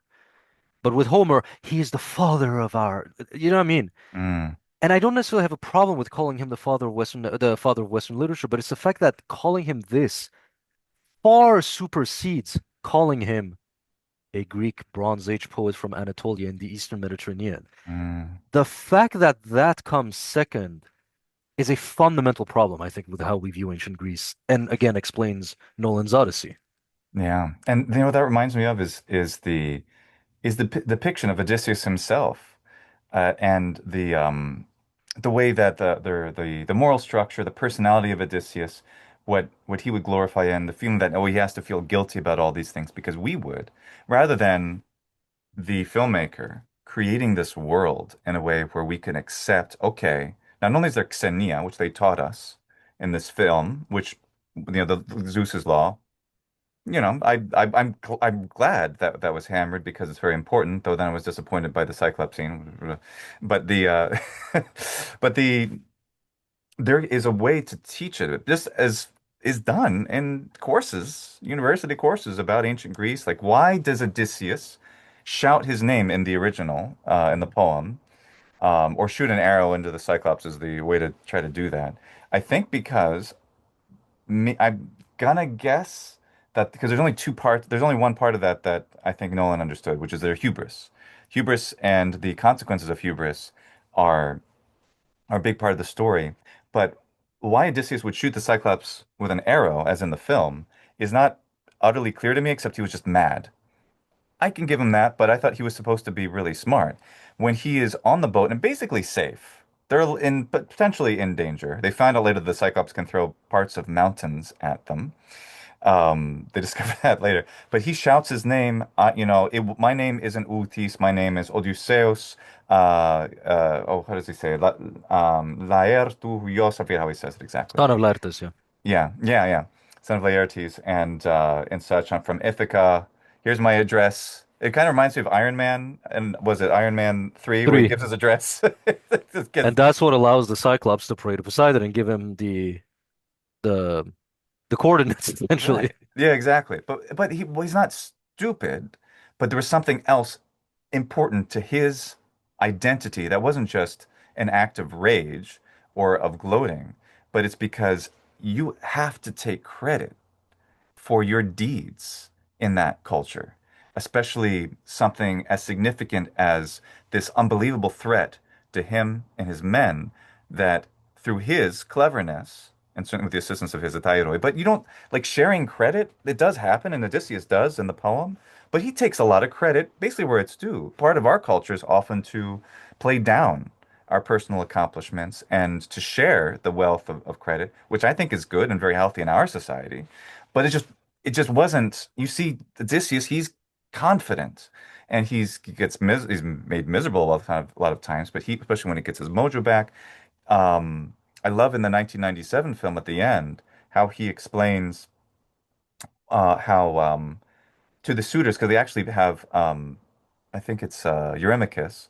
He says to he says to Odysseus, "Whoa, we didn't do anything wrong." Wait, wait! What is our crime? And I can't remember what he says in the poem because that's like all of book 22 and it is great. It is like the Yeah. best part. Oh man, I've never seen anyone do a fight scene with that choreography as well as Homer tells it. It's so good, and it was so boring in the film. I couldn't believe it. But in 1997 film, there's this simplification where Eurymachus says, "Whoa, we didn't do anything wrong. We can make a deal. We can replace. These are just things. I can replace them for you. You don't have to hurt us or kill us." And Odysseus explains why is because you took my world. The crime is that you tried to steal my world. I think it's alien to our modern sensibilities, this kind of morality, but the way Armand Asante delivers the line and in the moment and seeing what he goes through, I think it taps into an earlier, maybe a cultural memory that may still exist within us, a part of us that can accept, if only in a fantasy or a mythology, revenge as a good thing and feel like we really want Odysseus to kill all those guys, even though we would never think that's a good thing in the modern day. We'd be like, got to send him to court, trial, legal system, Yep. because we live in a country of laws, whatever country that might be. But he did it. The only law this is the Bronze Age. He is the law. He is the king. And also physical strength is something that is not, I think, very is both cleverness and using strength and using those together are not sufficiently emphasized in this film because in this, if you will, primitive is a terrible word, this earlier form of civilization where there aren't universal laws except for a few cultural things like Xenia, and the like. You have like Odysseus is able to like for example, Laertes is alive. Why is he not king? Why did he like abdicate the throne? That seems so foreign to us, especially because we're used to hundreds of years of royalty in different places being not necessarily physically powerful, not being like whatever British Crusader king or whatever that went to the went to the Holy Land. Like we had those images, they exist, but we also have the idea of the more, refined, elegant sort of royalty that isn't necessarily a fighter. But in that world, why did Laertes and Anticlea just go off basically into retirement? Because that kind of rulership, I'm assuming, I'm not enough of a Bronze Age expert to assume this, to know this, but I'm assuming it's because you just need someone who's stronger and younger and capable of doing it, which is actually the only thing I would say works in that ending with Penelope and Odysseus, that is played by Anne Hathaway and Mark Damon, respectively, going off into the sunset together, which was like very elvish kind of thing. Very Lord of the Rings, yeah. Very Lord of the Rings, but also the idea of their retiring is very similar to what his in the book original poem his father and mother did, and so I didn't mind that as a concept because there's the replacement, which is just that's also part of the human condition. The children take the place of the parents and all of that, and I actually don't mind that so much. I just didn't like it because it wasn't like the poem. I mean, what you're pointing to is that even the values that make up not only the poem, but the social world that the poem describes, those values were superseded.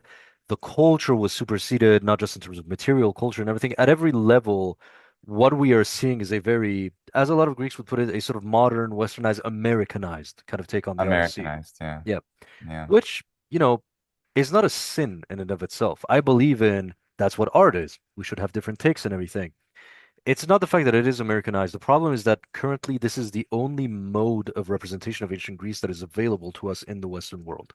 yeah, And why I think it's important to call that out. What I said in my own video essay was, I'm not trying to turn you off from the movie. Go watch the movie. I'm gonna watch it. I'm not saying that therefore the movie is bad.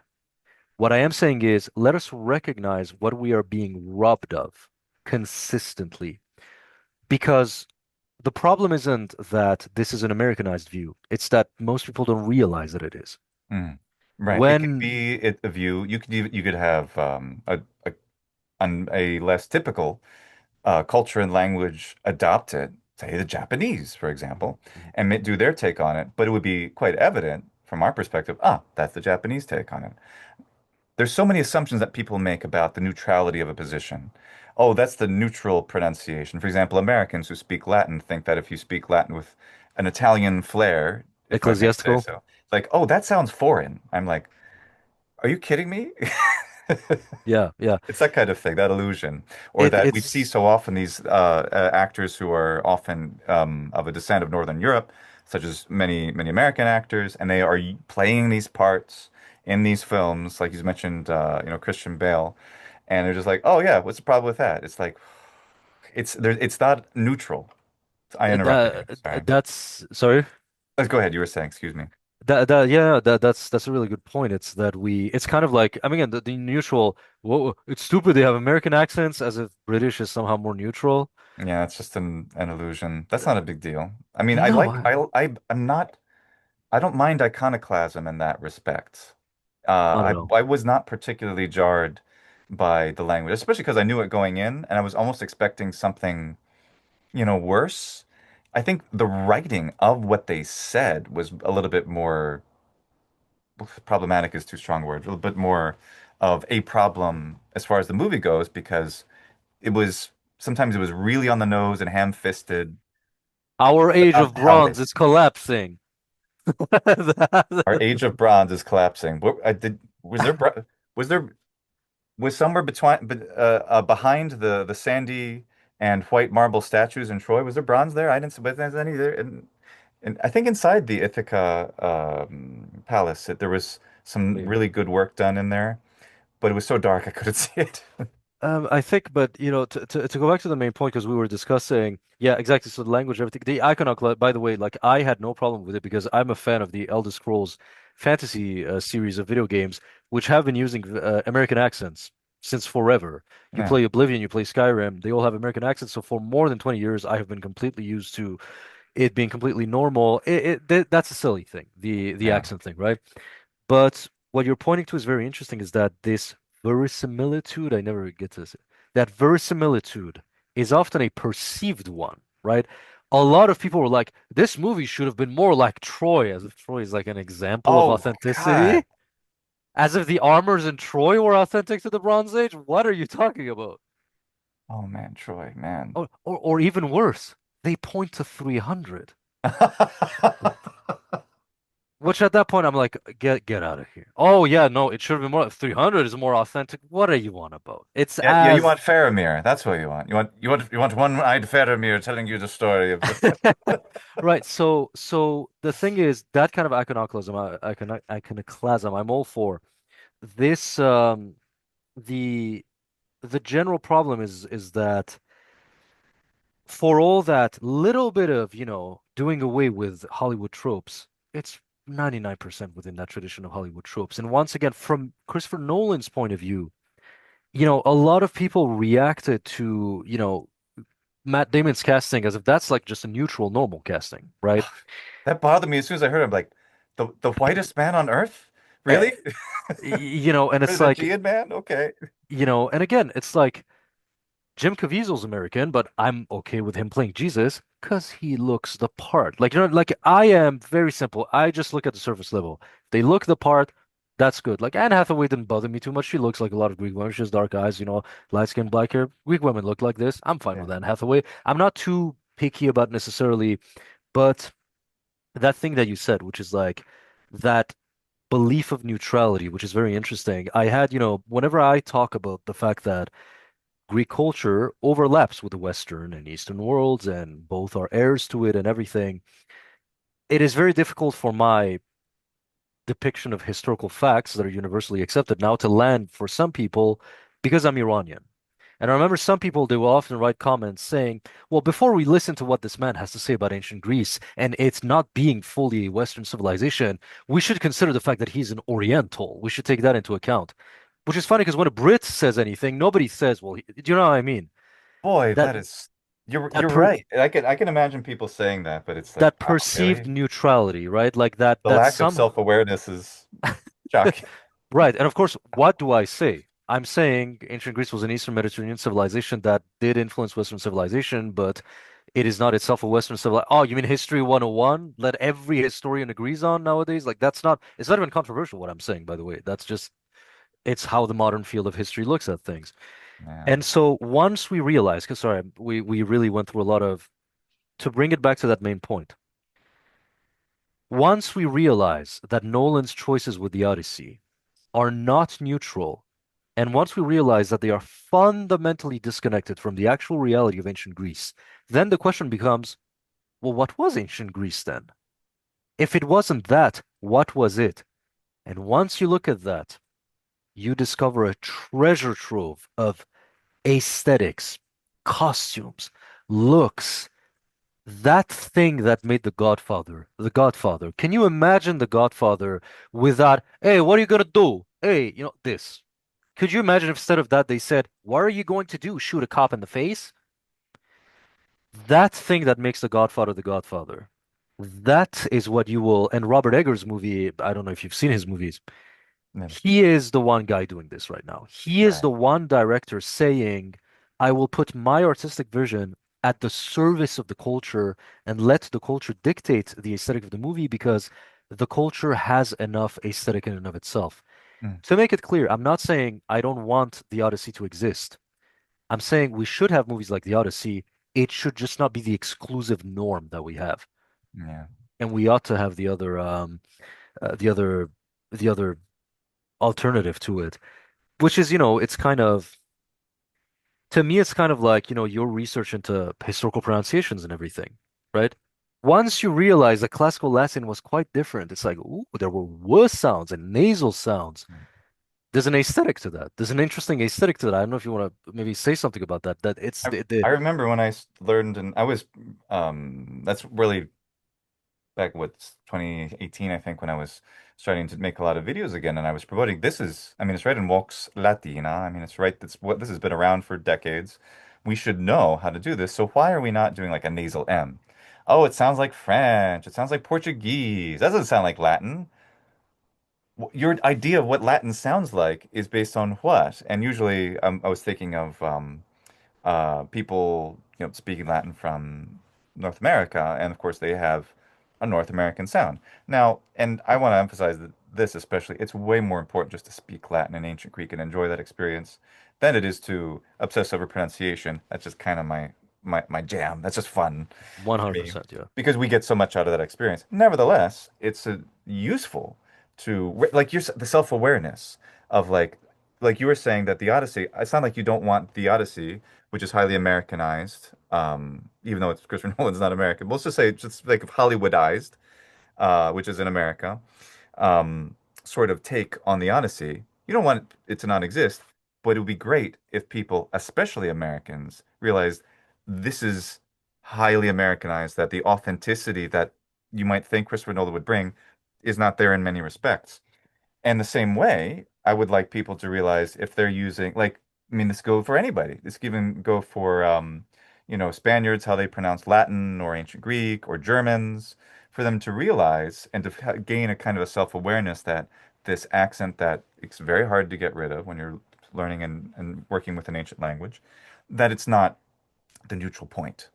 And that if you want to work on it, you can, but you don't have to. But just that kind of level of self-awareness, I think it would be useful. It would make us more accepting of different things. Similarly, accepting of the characters, the characteristics of the way Greek sounds today, finding ways to incorporate that into a rendition of the ancient language, which I'm struggling to replace my semi-Italianate sort of way of pronouncing ancient Greek by thinking more of the way modern Greek sounds. I'll get there someday. And similarly, with Latin and these different languages, and vice versa. And what I've been very pleased by is to see Greeks more and more as the years go by interested in, accepting, and even trying with beautifully.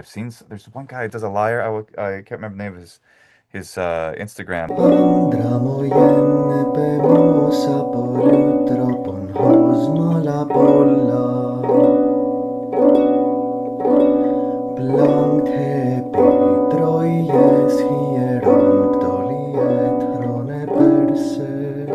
He's been doing ancient pronunciation, doing like the bits of the Iliad and the Odyssey, and he's Greek and he sounds Greek, but he's doing the ancient pronunciation and he sounds amazing. Yeah. And it's just this that for me that hits a sweet spot of authenticity.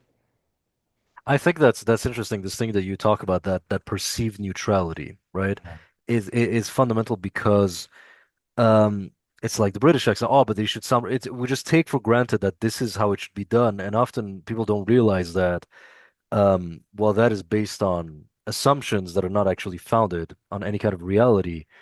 And once you dismantle them, you know, I remember you were talking about the fact that in the Odyssey you have Travis Scott doing the so they implemented the stick. And can you talk about how that Oh, didn't do justice to the reality? Can you God, talk about that? that bothered me so much because there's such a great way for people to get into the most, I think, the most beautiful art form in the history of the world is Latin poetry, even more than Greek poetry, because of just the nature of the Latin language. Not the content, the content's great, but the sound of it, the aesthetic quality, much just as much as you could, the way that the texture and the way the musical instruments, plus the way that ancient musical instruments and the ancient way of composing and performing music, all that to go together is this amazing, unique thing. It's like that for me with Latin poetry because of the syncopation of stress accent and the beginnings of feet. No nego no bilium sedeo studiosus quorum. You have this off rhythm and this like it's offbeat and then on the beat and it's this oh, it's so great. Anyway, Yeah. that is reminiscent of rap because it was performed in speaking. It wasn't a sung art form. You could add music to it, but it was relatively rare as far as I know. Um, when it comes to the ancient Greek poetry tradition and the Hellenistic period, that was pretty much the same thing. Most of the singing, like the lyrical, they call it, poetry, like such as Sappho, which was definitely set to music, usually improvised melodies, had mostly become a thing of the past or done in more isolated contexts. In the classical period, I think. there were both kinds of competitions. I need to research this to know better. It But is there it is genuinely understood that in Homer's own time there would have been more singing to the lyre, but as time goes on, probably from what I've seen, that sort of dies out. beautiful question. When is Homer's time? Exactly. Do you mean Right. when Homer himself lived, or When the when Odyssey the takes story takes place, place? When it was written?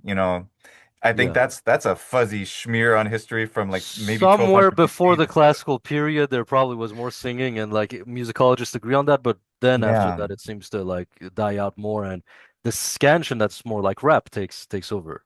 Right, right. You get to use like boy, I don't know nearly enough about rap to say anything intelligent about it, but there are patterns in it which can be found, I think, Yeah. in a lot of um sung musical forms as well. So there's an influence from one to the other, just as you have going from sung or lyric poetry or epic sung poetry into a spoken version of it.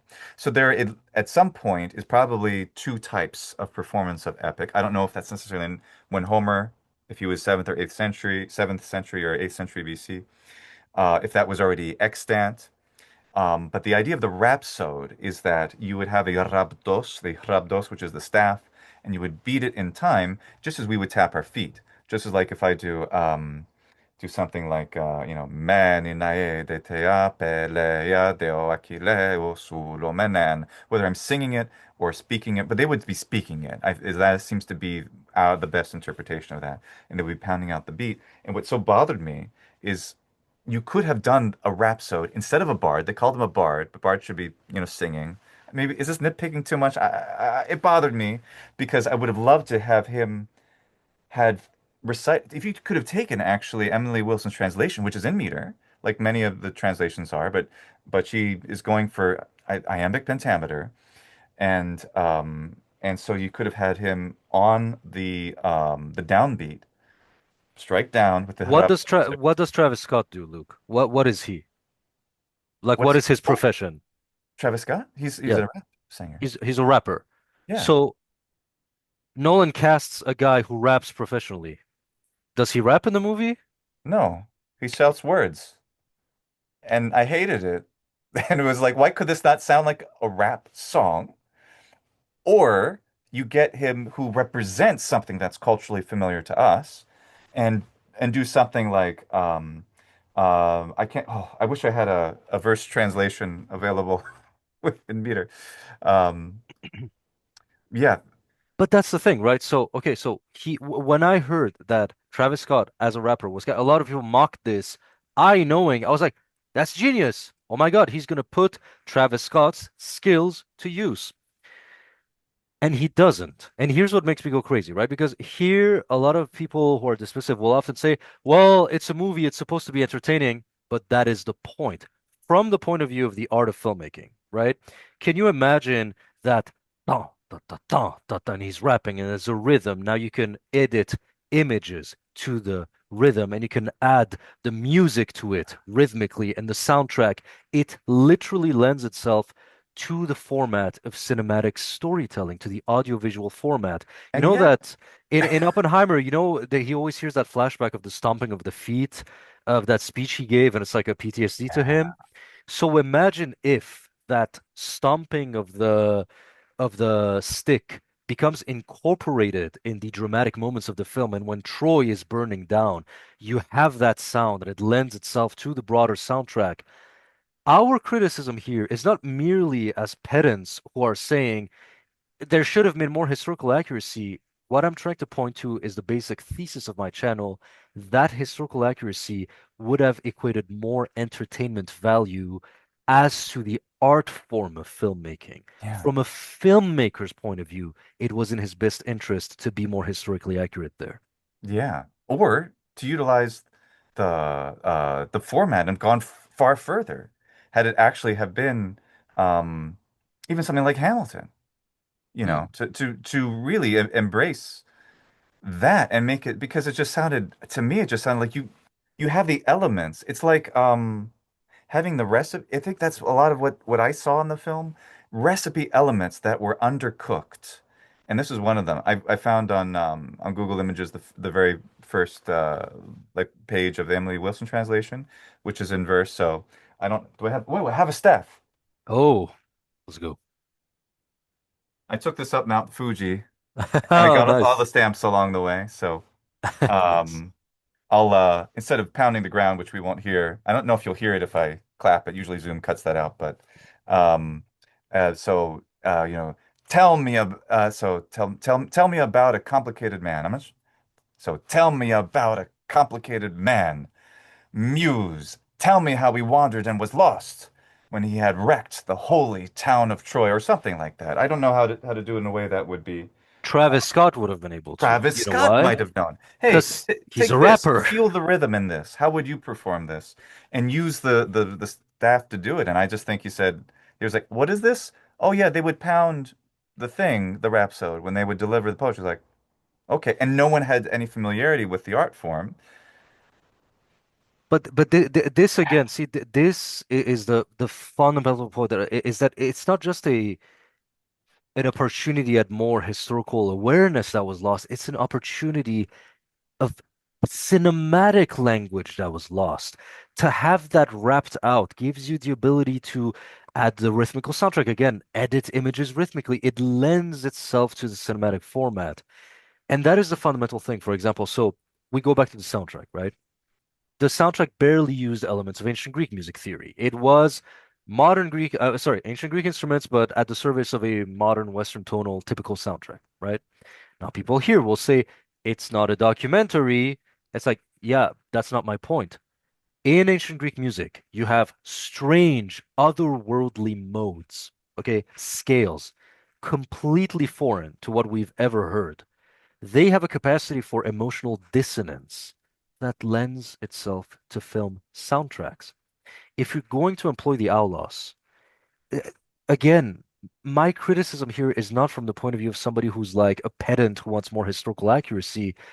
My criticism is as a filmmaker here, as an artist here who recognizes the intrinsic artistic and cinematic potential of cultural and historical accuracy on all those fronts. A lot of people do the whole hoo-ha about how, oh, there's Epirus polyphony in the movie, which again, there's like one for 30 seconds. I think it's like you mostly hear it. There's that shot of them at night on the ships and the men are like singing and they're doing that kind of like polyphony. And it's a very strange alien kind of polyphony that you find in Epirus in Albania and Greece. And it's this kind of very harsh, dissonant harmony of people going, like this, and it's very like otherworldly. Now, can you imagine the Sack of Troy doing that, for example? That being the soundtrack of the Sack of Troy, these voices crying out and everything, instead of just these kind of generic synth sounds. Once again, when we're calling for the implementation of historical accuracy, almost always it's because it's a missed opportunity for more entertainment and artistic expression, not merely just pedantry for the sake of pedantry, which I think is what a lot of people have missed as it comes to the armors. I mean, the Bronze Age Mm. armors have incredible aesthetic potential and everything. Yeah. So yeah, I think that's really the reason I wanted to have this chat with you is because I think we both recognize that the movie exists. I don't want it to be censored. I want people to go and, support it and everything. But we should be, articulate and voicing out our criticisms of it, not because it's not what we wanted it to be, but because that is the sole way in which ancient Greece ever gets. That is the normative, exclusive way of representing ancient Greece. And if we realize that that's not a neutral decision, that that's very westernized and Americanized, and that there is a cultural authenticity there that is available, maybe one day we'll have another filmmaker who will actually realize it and put that to the and having more of that in conjunction with Odyssey, like with Nolan's movie, would be beneficial to everyone. Yeah. I realized that I think now I'm using this microphone, and this whole Yeah, time I was using, oh no, I was using the computer's mic. sounded pretty good though, so It did? no, it sounded pretty good. Well, anyway, speak of bringing things into into clear focus. So just at the end when you make A really good point. Now I finally fixed the mic. Oh well. Um, but that was really well said, Faria. And thanks so much for joining me today. We should talk about it again when it comes out on some streaming format. Oh I'd yeah. like to look at it again, reanalyze it. I'm going to think about what you said. I enjoy taking a harsh kind of view of the film, mostly because, in part, because it's fun for me, Yeah. because it's like, it's not like I like but it's an educational opportunity, I think. Okay, an educational opportunity for me to think like, wait, is this really what happened? And then I have the excuse, like I had the excuse to listen to the audiobook recited by Ian McKellen of the whole thing right before I saw the film, so it was so fresh in my mind. Would I have listened to it all in one week if the film weren't coming out? Probably not. And so I benefited from that experience. And the film is encouraging people to buy the Odyssey in whatever translation to read. These are good and fantastic things. So I think I said in one, maybe with Jackson, I said, like he said, like, I'm not sorry the movie exists. Like I am, just being cranky, I guess. But Yeah, I mean it's I don't I think remember somebody in right. the comments of my video wrote something along the lines of, "Oh, it's not good to police movies." It's like I'm not policing. Yeah, Some no, people are. You and I are not policing. What we are no. doing is we are taking an opportunity to tell people, okay, this is valid in its own right. It is its own vision and everything. And I liked a lot of departures. I personally love how cleverly he tied the Bronze Age collapse to the sack of Troy. And once again, I invite people to look at it more from the perspective of Nolan's filmography. This is like, man, like the ending is literally Oppenheimer's ending. It's exactly a man who causes a chain reaction that destroys the entire world. Like if you view it from that lens, there is a value to it. What we are doing is taking up an educational opportunity to say fundamentally that that point of neutrality that you brought up, I think, is the most important. This is not as neutral a depiction of ancient Greece as you think. It is actually a very specific view of ancient Greece that is not authentic to it. Once you realize this, you realize that there's an opportunity for another way of enjoying this ancient civilization that's full of grit and color, and it's very exotic and very strange and very unusual and full of entertainment and artistic potential. And yeah, we're actually cooking something, Luke and I, on that regard. So That's that's gonna be, right. yeah, it's gonna be coming soon. Yes. Glad you brought that in. Yeah. We are cooking. What would you give out of 10 as a filmmaker? How would you rate As a this film? filmmaker, this is a good. It's not Nolan's best film. I don't. I really don't think it is. I think as a filmmaker, there are like show don't tell, all these problems. Matt Damon, he is not Odysseus in the way that whoever the actor was Cooper, or that in Interstellar, Yeah. or Matthew McConaughey. Matthew McConaughey, or how the Oppenheimer actor, I almost forgot his name. Uh, Oh, Strangers in the Cillian Murphy, Comments. Cillian Murphy, Cillian Cillian Murphy. Murphy. Very good. Irish guy. These guys nailed the role. Matt Yeah. Damon,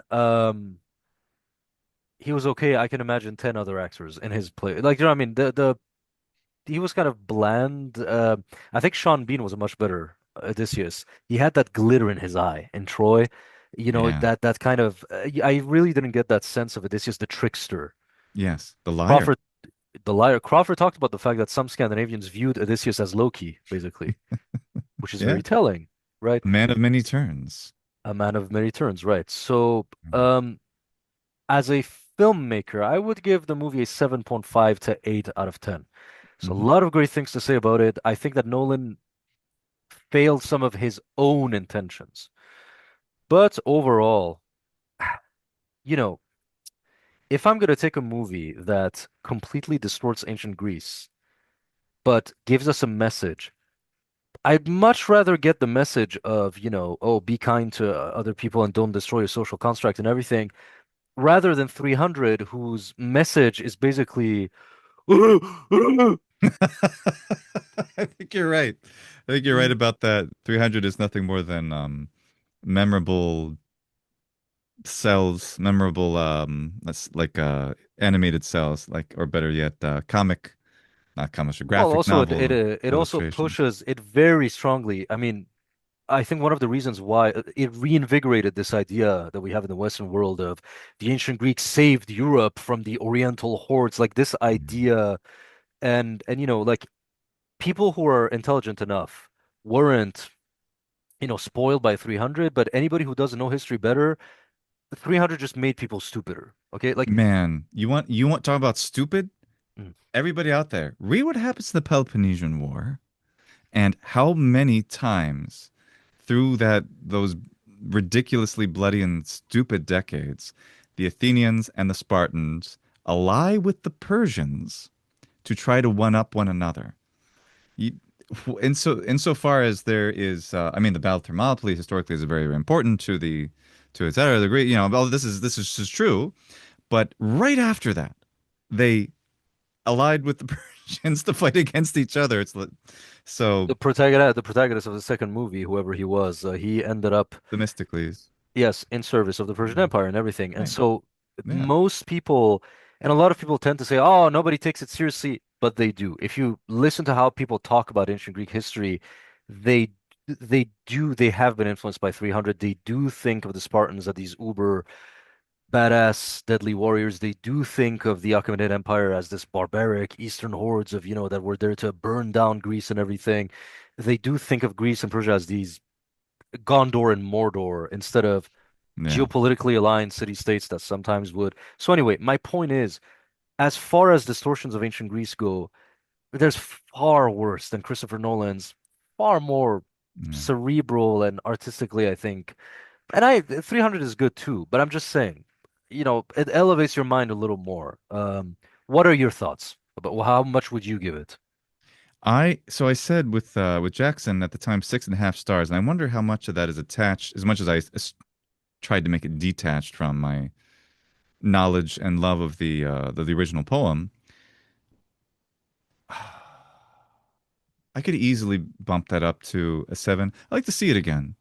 Oh Um, yeah. but you try to evaluate it as a film, as a picture of the Odyssey, maybe a 4, Yeah. because it's the not because of even a lot of the aesthetics, but the important thematic or even especially emotional beats. It's an emotional story, very personally emotional, and instead we had a version of the Odyssey.